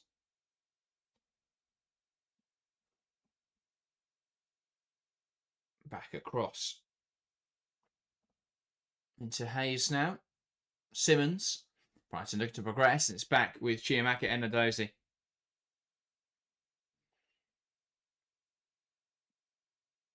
Into Venegas. Sends it forward, and Bronze cutting it out, and now Chelsea looks to come the other way. Nuskin wants to go up the line, and that's blocked well by Kirby. He's had a bit of a quiet game, to be fair, Frank Kirby. We haven't noticed her much yet this evening. No, I think that, we've seen players like Haley and Camacho before she came off at half time, look really sharp in transition. But yeah, Kirby hasn't really been able to get on the ball and make things tick like she usually does. Oh, the Slagers coming to take the throw. Looking for forward option. Simmons drops deep to receive. Now peels away, and our Slagers has got to throw at some point today. Ultimately chooses to go back. Here's Hayes. McLaughlin. Down the line. And Rayner. Nice combination here with McLaughlin. Baltimore forcing her into the corner though. Rayner into the pocket. Nordam does well. Not dealt with in there by Walsh. But there's a good challenge from Captain. And now James trying to carry it out. Baltimore back to Villa Berman. Walsh. Baltimore. Captain into Berman. Here's James. That's fantastic from Lauren. James flicking it around the opposing player and running around her to get the ball. Now down the line to Beaver Jones. Hayes trying to shuffle her wide. Manhandling Beaver Jones. Beaver Jones goes back to Baltimore. Captain. Now Villa Berman. Baltimore into James. Doesn't come to anything. That move though. Nordam lifting it towards the left-hand side. Bronze heads it on, but only to Marissa Olaslagers, who gives away possession to Alyssa Thompson and then brings her down for good measure. And somehow the referee's pointing in the wrong direction there. Does eventually make the right decision. How on earth did the referee initially give that as a Brighton free kick? I'm not sure. Yeah, I think she thinks she might have just got herself in a muddle there. Yeah. As to who was going which way. She's been watching too much of the Asian Cup officials. Yeah. But Chelsea again, looking good, playing some nice stuff. Ridiculous. Just looking at the back of that Lauren James piece of footwork from a couple of minutes ago, just ridiculously good. Not sure that free kick went though, because they've immediately given it back. Not a Slagers. Switching the play. Here's McLaughlin. Hayes. Into Simmons. Pressure from Walsh, forcing them backwards. Now across to Venegas. Ola Slagers. That's back by Kankovic. Here's Hayes. Slipping it in behind. Cut out by Berman. Baltimore inside to James. James laying into the path of Walsh, who's going to look to hit the diagonal. And Thompson looking to get in behind here. And a dozy off her line. Well, though, does go down under pressure there from Alyssa Thompson. And a bit of amateur theatrics, really, from Chiamaka Enadozi. Ryzen says, well, LJ is doing LJ things at least. Absolutely. And I hope we sub her off in 10 minutes. Because I absolutely love watching Lauren James play. Just one of the best players in the world. And if she can play like this consistently, because she was great in over the internationals, was phenomenal for England, fantastic in the League Cup final, looked brilliant so far this evening, but we can't injure her. And, we cannot keep injuring her and then having to have that recovery period. We've got to be careful with Lauren James. She's played so many minutes recently. No, 89 in the League Cup final, 75 and 17 for England, 90, 90, 63, 64 in the games before that, and then a handful of bench appearances in January as she was making her way back from injury. Thompson, Nuscum takes aim now. It's blocked by Venegas and out for a Chelsea corner. Yeah, if you're Sonia Bompastor, you're thinking, get another goal, and then you can bring off your key players. Beaver Jones just back from injury. Lauren James, who you need to manage the fitness of. Players like Kira Walsh. Players like Nuskin on a yellow card or bronze. Chelsea, once Chelsea get that third goal, then Bompastor will look to rotate. Well, they're 2 games into a run of 7 matches in 3 weeks. They have got to manage James in that period. She's playing both the Champions League matches. Yeah. Ideally, she doesn't start then on Saturday against London City. But again, Chelsea are in such a difficult spot right now with attacking options. kind of feels like she's got to start a lot of games. Yeah, and the thing with Lauren James is that if Lauren James is on it, Chelsea can play 7 out of 10 and still win a game. I guess the other issue is who comes on. The attacking options tonight, not exactly plentiful. Here's James, can't quite get there. Should have kept that on. Yeah. Maybe bring her off. Rubbish. Yeah, really should have. And her and Welsh will have a laugh about it. But yeah, Lauren James should really do a lot better there. It's a nice routine here from Chelsea, taken short. Walsh fizzing it in towards Lauren James. And James just tries to control there with the outside of her left foot. Should probably look to control the right foot there. I mean, it was Walsh could have been a bit nicer and just put it along the floor rather than bouncing it up. Yeah, Chelsea's bench this evening, 16-year-old Gabriella Story. There is then Shooter, and that is it in terms of attacking options. Cuthbert, Sarwi, Buchanan, Spencer, and Peng. Yeah, it does. It does make you wonder why Chelsea would let Brighton and Macario go with such a lack of options. I think on both, though, it was a case of... I think with Wright, it was a case of she's a club legend. She wants to go and play football. And respecting that wish and letting her go to Gotham on loan. Oh, yeah, of course. But then surely that would have been the plan. But then, yeah, I mean, it seems pretty clear from what Gotham was saying that they were in conversations with Wrighton from the 1st of January. But whether or not that is conversations about joining in the summer and then perhaps the opportunity for the loan opened up, we don't know. So it's difficult to say there. I think the decision to let Hermano go looks stupid now, but at the time it looked like the right one. Macara leaving as a case of the market opportunity. Ball in from Kirby, bounces through into the gloves of Hampton. She was refusing to sign a new contract, so Bompastor was refusing to play her. Yeah. Why not take $300,000, £225,000 to let her leave? But it does leave Chelsea light on attacking options. Ahmed says, I don't think that Niamh Charles will be with Chelsea next season. She's been injured for a lot of this campaign. I think it depends. If Chelsea can bring in a strong left back, maybe. But even then, I'd keep Charles as an option. Especially, I think Baltimore may play more at left wing next season anyway. Baltimore into James. Carrying it down the line here, Lauren James. Cuts it into the box towards the front post. And Adozi claiming it without an issue. Yeah, again, really nice link up between her and Baltimore on this left-hand side. It's a combination that has really hurt Brighton tonight. But that time, the ball from James just quite kindly driven into the arms of Enendozi.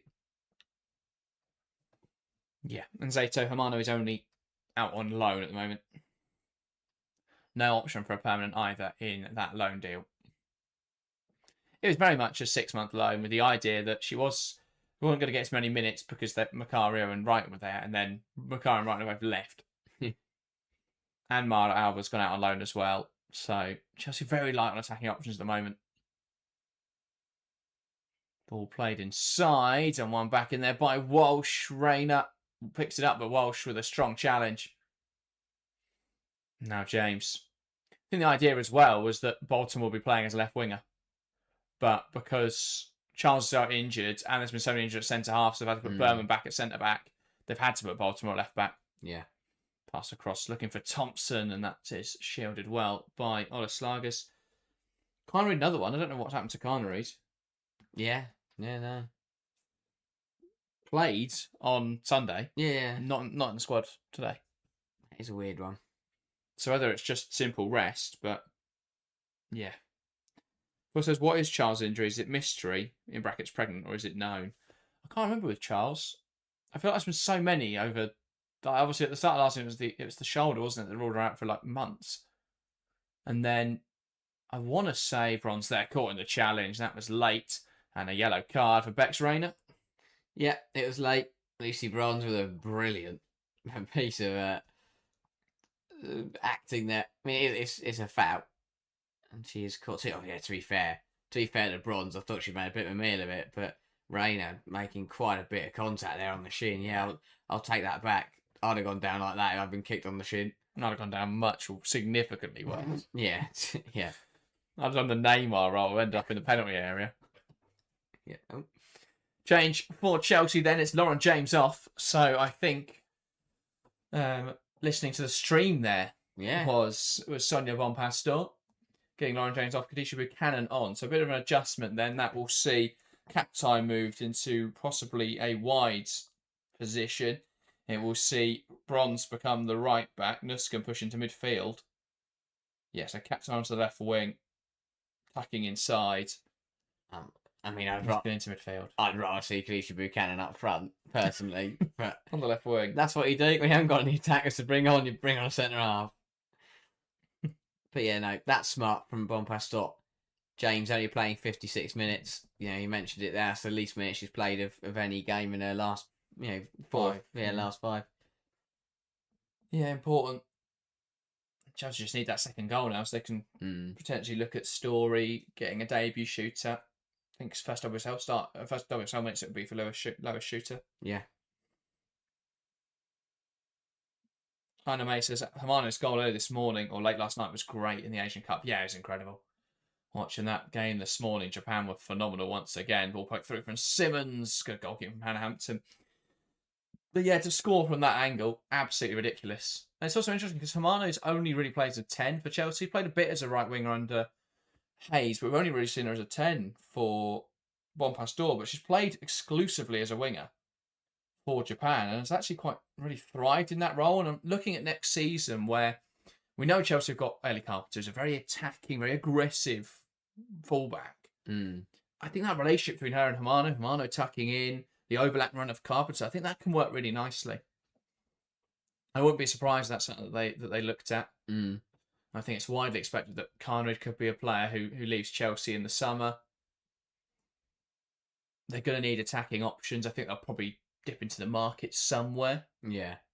Unless they've got a lot of faith in Lola Brown to push through very quickly. But Chelsea Chelsea got James Thompson to play those wide positions. Baltimore and Hamano, that might be enough options, but it depends what setup and what Chelsea are looking to have next season. I think what they want is options. I think what's happened this season is that the recruitment very much pigeonholed them into one kind of formation, and they've had to botch players in to make other formations work when that went wrong. Yeah. Venegas plays it forward. Haley losing out. Here's Bronze. Bronze short on options. Goes back to Hannah Hampton. Buchanan. Potter. Lovely turn. And now a load of space here for Vika Captain, who's going to carry the ball forward. Surveying her options. Knocks it to the right-hand side. Here's Thompson. Options on the edge of the box. Thompson darts inside. Can take this on herself, though. And just firing there. Wide of the near post. Should have done better with that one for me, Alyssa Thompson. Yeah, again, really tidy to begin with. Lovely piece of movement to beat Olis Slagers. And yeah, player of her quality with the space she picked up there. Tries to just cut it in the near post. Thinks she's got to look to curl it to the far corner. Problem is, and I highlighted this when Chelsea signed Thompson, is that she's incredibly one-footed. And so on that right wing, it's a bit predictable because she's got to go outside every time. Comes inside there, and you can see just not comfortable, not confident on that left foot. Peter Jones almost winning possession off of Enna Dozy here. Enna Dozy played for too long and just about getting away with that one. Yeah, again, a little bit messy from Brighton out of the back and riding their luck a little bit. And again, Enna Dozy delays it, but does eventually shift it out to Venegas. Yeah, throw in here on the far side for Brighton as we cross over the hour mark.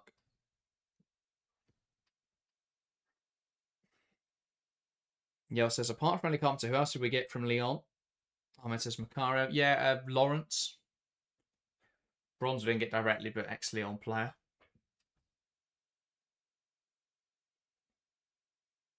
I think Jean-Francois was PSG, wasn't she? Ball sent forwards. Header one in there by Buchanan. And now Walsh pulled back there. Nordam is going to have a talking to here from the referee for that pull. But no yellow card, just a free kick for Chelsea.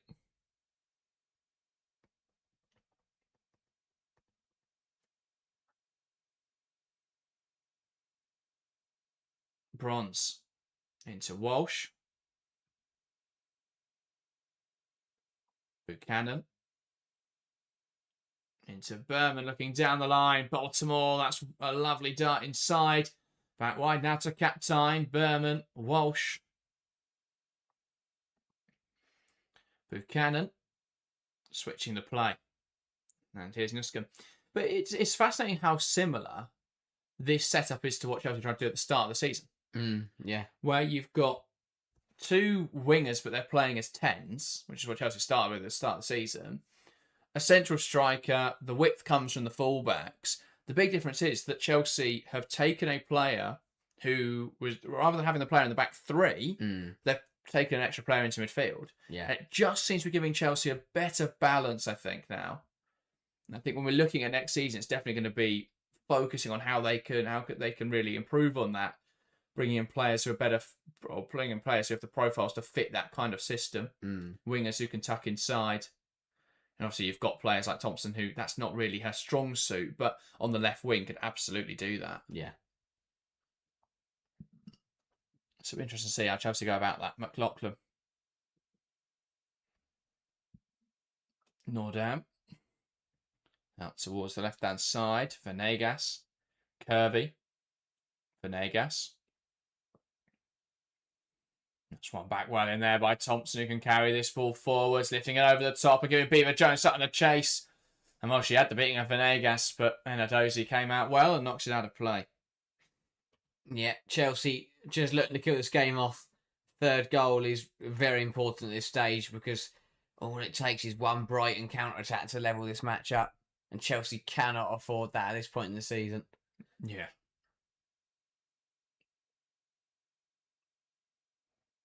And NC on asking, which team do you guys support? Both Chelsea fans. Try and be as neutral as possible on these streams. But if anyone watched the League Cup final last weekend, we're both sat here in our Chelsea shirts, it probably was a dead giveaway who we supported. But we do try and be neutral. Emma says we need Spanish and Brazilian players now. Problem is you can't get Spanish players because Barcelona have all of them. But Brazilians would be interesting. I wouldn't be surprised if a few got a move after the World Cup. Walsh, let's fly! Just wide of the mark. Drove a lot of power through that, just couldn't quite find the target. Same sort of error as a goal against Tottenham. A very different strike. This one, that was a lovely peach of an effort lifted long. This one, more of a low-driven shot, but almost finding the far corner there. Not bad from Kieran Walsh. Yeah, don't mind that at all. Just pinched the ball and had a go. Caught everyone out, including Endozi, and if it was going in, it would have. If it was on target, sorry, it would have gone in. Not a bad effort. Both sides making changes. Indeed. For Chelsea, are they going to make them in this passage? They will indeed. For Chelsea, it is Alyssa Thompson leaving the field for Erin Cuthbert. Chelsea have just forgotten the idea of playing attackers anymore. It is just a team full of midfielders. So Cuthbert onto the field, takes the armband from Kira Walsh. Presumably Nuskin is playing right wing. No. It is Cuthbert playing left wing. I mean, fair enough. I think. Cuthbert blocking that one out for a Brighton throw. I won't be giving away at Chelsea there, actually. Nordam now has gone down with a knock. I think Brighton want to get some subs on. Yeah, I think Nordam's going to be immediately replaced. Yeah. And they're going to take this, they're going to use it as a stoppage as well, Brighton. 25 minutes to go, they're still in this game. And that will worry Chelsea, but to Brighton, it will be positive. They'll be looking at this, if they just keep themselves in the game and look to hit Chelsea on the counter. Familiar face as well entering the field for Brighton here. Melis Mpome. I get 3 Brighton players who used to play for Chelsea alongside Frank Kirby and Helena Kankovic. Rosa Kafaji as well, a loanee from Arsenal, set to come on. Yale says, yeah, we need some flair to this team. What position do you think we need the most? I'm going to do a video soon looking at what I would do if I was... Who's the sporting director? A new one. Yeah, the fella from... Well, he's the new, he's got a new role, and then they have brought in Martina Reccia, haven't they, who was expected to come in. I think that's her name. If I was them, or Bompastor, who would I want? So I'm going to do a video looking at that soon. But to answer that question briefly, without giving too much away, because again, I mentioned it on stream this morning that I was going to do that video, but it's so difficult because difficult to know what Chelsea are going to actually look like next season. I think every week my opinion changes on players, and they've used so many different formations. I'm lost. But this seems to be something they're settling on now. And if this is the idea that they're going to push going into next season, you can start to get an idea of who's going to stay and who will leave. I think in terms of position, probably centre half. But then, even then, if Buchanan and Bjorn are fit for next season, you've got Germer and Berman who can play left centre half, and then Bjorn and Buchanan can play right centre half.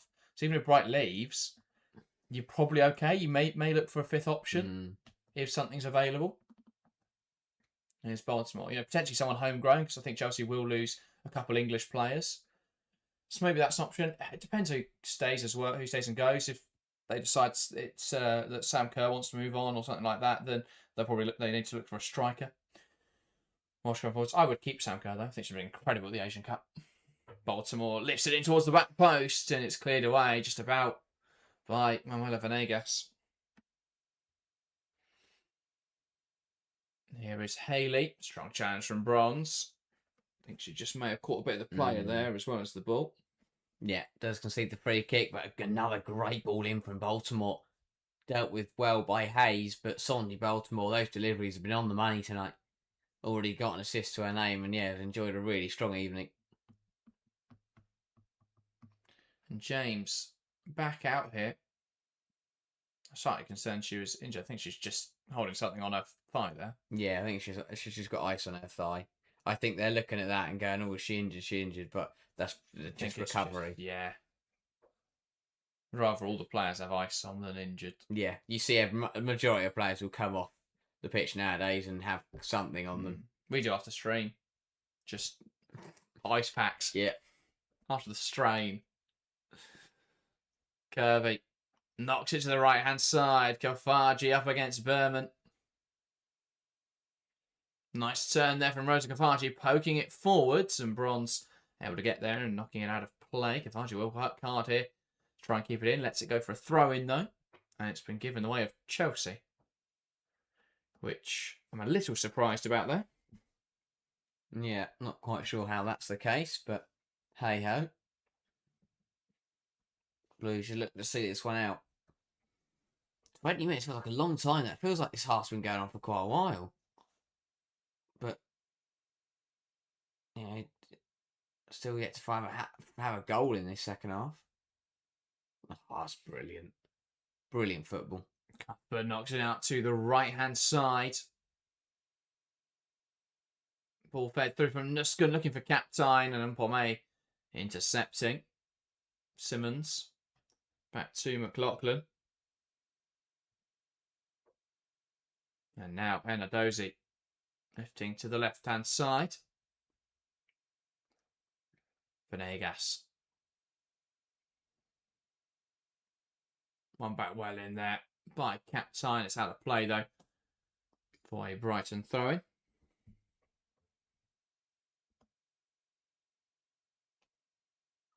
Haley leaving it.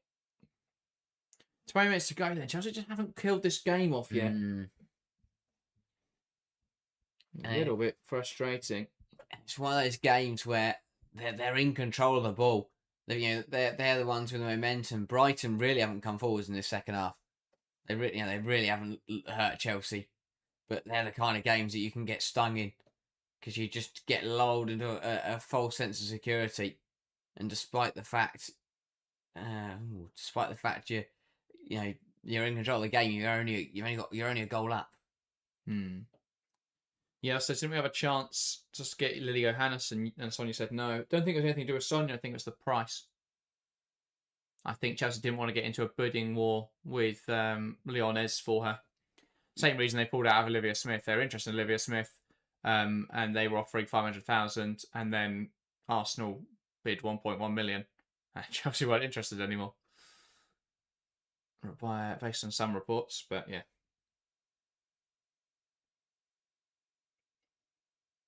Lachlan forced backwards. Here's Mpome. But now if Chelsea go sign anyone, it should be Linda Caicedo. Always should be Linda Caicedo. Yeah. He'll get annoyed when I do, because I do video. We do a video every year. We go, oh, which player's Chelsea sign? And every time I just say Linda Caicedo.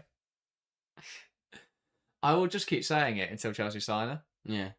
There is no player in the world I want Chelsea to sign more than Caicedo. Late challenge there from Lucy Bronze, and she'll pick up a yellow card for it. No, I'm not sure of that one. I haven't had a look back on the replay. Oh, yeah, fair enough. Doesn't get the ball there. Yeah, good decision. Late from Bronze. And that makes it 3 Chelsea players on a yellow card. Just like she got a nick on the ball, but no, didn't. Yellow card. Been quite an aggressive game between both sides. Brighton have picked up 2 yellow cards themselves. Yeah. Card happy's been the referee, but to be fair, I don't think she's really got any of them wrong. But also because Venegas picked one up so early, as we know in football, that just sets a precedent. Baltimore looking for that ball through to Beaver Jones. Doesn't quite come for a cuff, but knocks it out wide. Here's Nuskin. Yeah, because if you don't give that early on for Venegas, I don't think anything else is a yellow card. No. But, I mean, you could not give a yellow card for that Venegas one. Buchanan, Berman. Back to Buchanan. So, yeah, when Cuthbert came on as well, we've seen Baltimore actually pushed onto left wing. Captain moved to the right-hand side. Nuskin went back to right back. And Berman's come to left back. Yeah. So it's shifted quite a lot.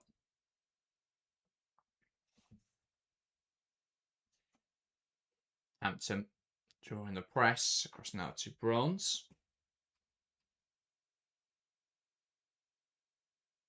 Down the line, and it's a poor pass. Yeah, not being a vintage game, Chelsea trying to see it out. Brighton not offering too much in the way of threat, but Chelsea just haven't killed this off yet. No. And Brighton, you feel, starting to believe now as the time ticks away. Simmons carrying this forward, shifts it to Kirby. It's forced wide. Now Haley on the touchline.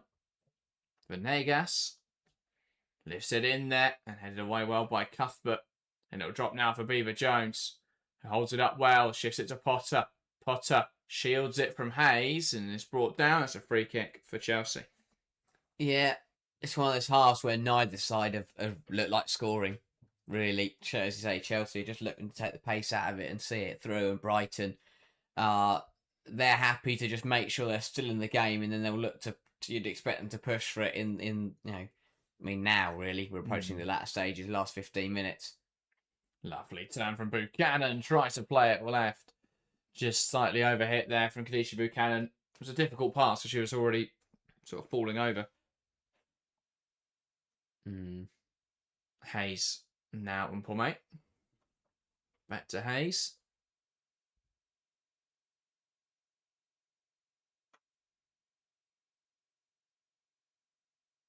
And Haley looking to switch the play.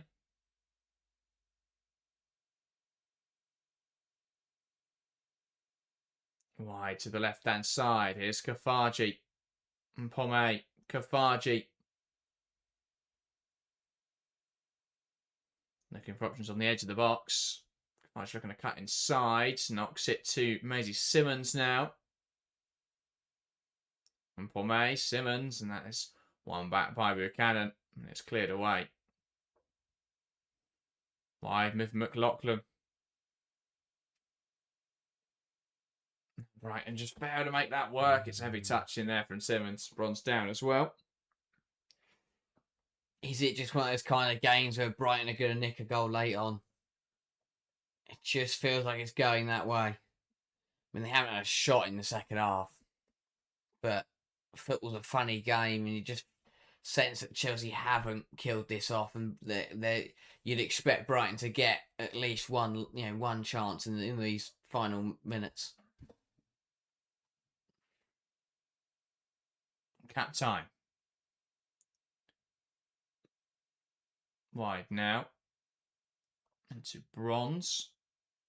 Lifting the ball forwards. That's had a play from Lucy Bronze.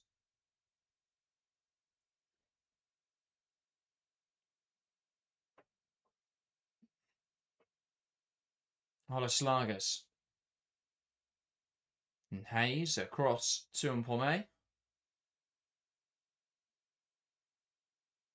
Back now to Enadozie. Hayes. Now Kirby. Benegas goes down the line. Kirby. Haley. Carries inside well. A good challenge from Bronze. Potter gets there. Walsh. Cuthbert. Back across into Potter to Walsh. Looks wide. Here's Captain.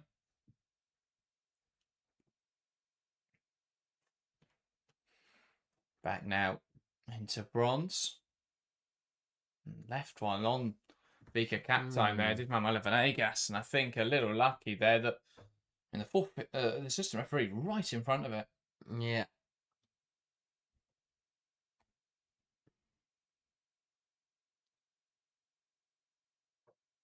Beaver Jones round the corner to Potter. Potter opening it up with Captain. Tries to cut it across. Venegas blocking it away. Nusken.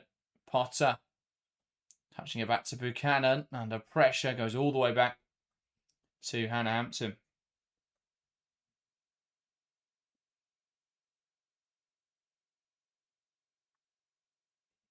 Walsh. Now Buchanan. Back into Hampton. Berman inside, and Kavaji wins it back. And now it's with Buchanan, who shields it back to Hannah Hampton. Yeah, Chelsea would love that third goal. Just to put the result beyond any doubt. Sonny Bompastor asking for the ball from Hannah Hampton there. But yeah, it's not been easy for Chelsea. They haven't kicked on in this second half. Gankovic can't quite wriggle for away from Cuthbert. Draws the foul though. I think that's too much in there. But Gankovic does well there. And Pomey. Now McLaughlin. Plays it inside. And Beck Sereno just lifting it across. Here's Haley. Chelsea up against it a little bit. The substitutions have just given them not a lot coming forwards, and it's just bogging them down a little. Beaver Jones is fouled there by Meili Sumpomei, and she takes a shot, kicking the ball away. Should really be booked for that, and she is. Yeah, that was a daft decision. Right in front of the referee, like gives a free hit and then just wellies the ball into the stand. Not going to get away with that one. And now both Brighton centre-halves on a yellow card. Yeah, Beaver Jones does really well to just hold the ball up. And Pomey just comes through the back of her. Easy. I mean, you could argue the foul was a yellow card enough, let alone smashing the ball into the stands afterwards. Chelsea, yeah, they've just struggled to get up the pitch, and Brighton had more of the ball, but Floodlights here at Chelsea waning a little bit. I think it looked like one might have gone out, but I think it did momentarily. Yeah. Oh, little impromptu light show. Potter. Beaver Jones. That's one back by Mpome. Falls to Enadozie. But yeah, it's weird because Brighton have kind of had the ball, but they've not come forwards. And it does look a lot brighter now. I think one of the floodlights back on. Well, they've come forwards with a shot, have they? Yeah, in the second half? Second half, don't think so. No, 4 shots in the first half, 1 on target. That was the goal. Yeah. That was somewhat fortuitous. I mean, they're in this game, but they really haven't threatened. No. But they're the games that you sometimes can be most vulnerable in as the leading side. 2 big chances. Chelsea created 2 and taken them both. It's been, at the moment, it's almost, on merit outside of the Camacho goal, which was just a big mistake from Hampton. It's probably merited. It's not been a great game of football, it has to be said. No, it doesn't sound like the other game between West Ham and Man United has been either. I think that's just Man United not putting the ball in the back of the net. They have had, they're also not been great by the looks of it. Haven't created much. 7 shots, 4 on target, 0.52 XG. West Ham, 2 shots, yet to put 1 on target. 7 shots in 60 minutes of football. Yeah. Against West Ham. Doesn't reflect well. Chelsea 13 shots in this game, 4 on target. Again, similar sort of issues with wastefulness and a lack of clinicality. No, so it's not a floodlight's gone out. It's a couple of bulbs on one of the floodlights have gone out. Yeah, says if you could take one player from Arsenal, City, United, who would it be? Hasegawa. Yuri Hasegawa. Or Khadija Shaw. Yuri Hasegawa. It's Shaw would probably be a smarter pick. No. You already got Walsh in there, but Hasegawa. To imagine that midfield. Yeah, sorry, Cuthbert. Yeah, I love Aaron Cuthbert, but Arsenal would probably be Caldente, and I'd actually play her in her position rather than in defence midfield. Yeah. So that'd be good. And then Letitia. Pretty easy. There you go. That team would win league after league. Not that Chelsea have it. There wouldn't be. I was going to say there wouldn't be a competition anymore. Yeah. Cuthbert. Starting it through. I think Viva Jones gone too early there. She will finish off for good measure. The flag does go up, and Viva Jones knew it, I think, before she even took the shot on. Yeah. Could see that one. You know it's quite far offside, and you can see it as a viewer watching from. Got to look left there. Yeah. There's Aaron Cuthbert. Baltimore's overlapping, and it's quite clear that Viva Jones is miles offside. Yeah. I think both of them have got to do better there. Well, Viva Jones makes the run for the ball, the initial ball over the top. So if she's trying to get back into an offside position when the pass is played. Changes here for both sides. Chelsea going youthful once again. It's Chloe Sarwi coming on for Vika Kaptein, and the constant rotation of Chelsea players continues. Presumably Sarvi will move to left back, and everything else will shuffle around to accommodate. I don't know who's going to play right wing now. Lescon? Maybe. Possibly. Yeah, not quite sure in that. We'll see. Double change for Brighton to better an hour on for McLaughlin and Kirby. Lescon stays at right back. So is it just a back 5 now for the Blues? Or Baltimore's gone to the right wing. So Sarwi must be playing left wing. Yes, yeah. Walsh lifting it out to Chloe Sarwi on this left-hand side. Brings it under her control. Looks at it down the line as Viva Jones gone too early again. She has. We'll kill a little bit of time though. Brighton free kick. Yeah, again, probably just that one was tighter, but yeah, the right decision. That assistant referee's arm on the far side is getting a bit of work in this last 10-15 minutes. Anna May says, if I were a WSL team, I'd look at Manakamatsu Kubo. Yeah, I mean, absolutely. I've done a video saying that. I don't really know where she goes right now, but I think any club would take her. Brilliant recovery from Chloe Sarwi. That ball sent long by Anna Dozie. Sarwi gets back in, makes a challenge on Pomme. Yeah, that is a very difficult challenge and a very easy tackle to get wrong and give away a penalty. Running back towards her own goal. Yeah, times it superbly. Again, Brighton coming forwards, but still haven't had a shot. They've won a corner though. It's also one of those where young players back out. Yeah. Because they don't back themselves, and they know that if they give away a penalty there, that's a terrible way to start your career, and it's easy just to not do that. Yeah. This presents a good chance for Brighton to have their first shot of the second half. Indeed. Ball delivered in towards the near post, headed away.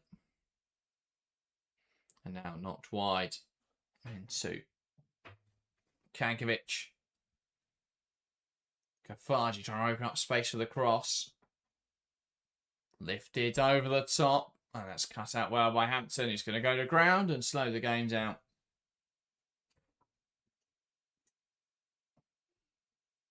Now does need to release it out to Villa Berman. Lifting down the line, and that will wobble its way out of play.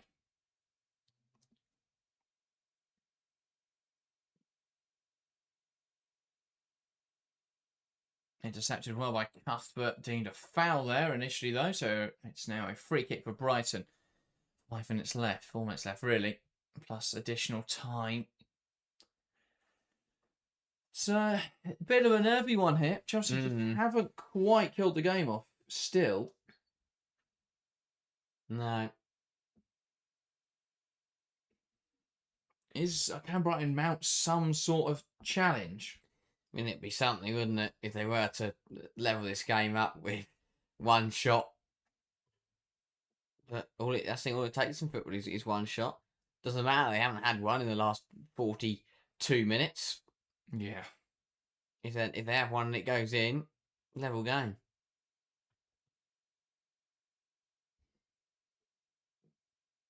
Oh, what cut out well there by Buchanan.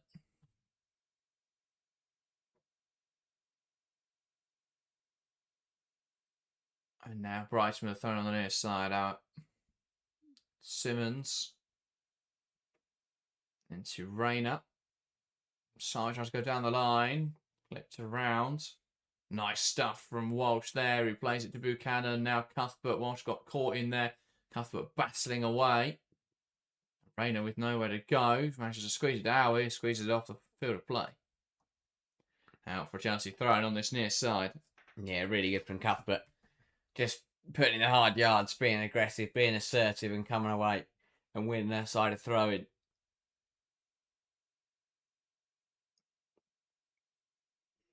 Sarwi. Carries inside. Now Cuthbert. Berman. Walsh, nowhere to go. Loose from Walsh. Chesting well, working in a tight area, but just can't keep it on the pitch there, Walsh. Brighton back on the ball. Rayner carrying it forwards. Good jostle. Knocked out of play, and it comes off of Rayner. I'm not sure how that's gone the Brighton way. Buchanan cleared. See, it appeared.